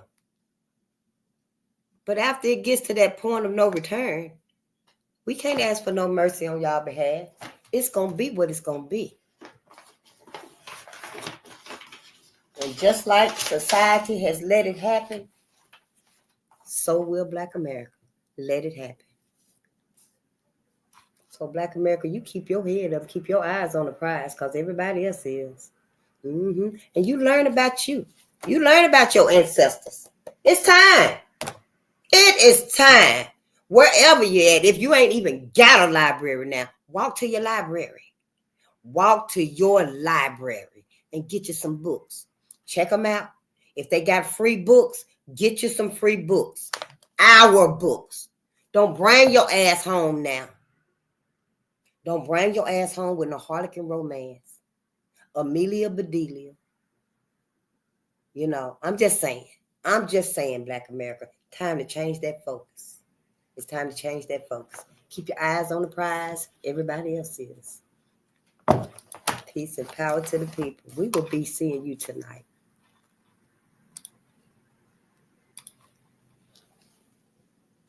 Oh, I vote for the Panther Party. Thank you, for Neil. I do too. You know, it's crazy to me that everybody got the Black Panther self-defense plan. Yeah, everybody got it but us, don't they? Well, as far as I can see, everybody got the Black Panther Party self-defense plan but us. They left it for us. But everybody got it claiming, yeah, we here for the such and such, using the self-defense plan of the Black Panther Party. Ain't taught us a damn thing about getting out in our communities, patrolling our communities, how to feed our communities, how to be there for our communities. They ain't done none of that. They just got the self-defense plan of the Black Panthers Party so they can use it as a smokescreen and get the fame and the fortune and the grants and the recognition, and that's it. So yeah, it's time for us to get that too. Peace and power to the people.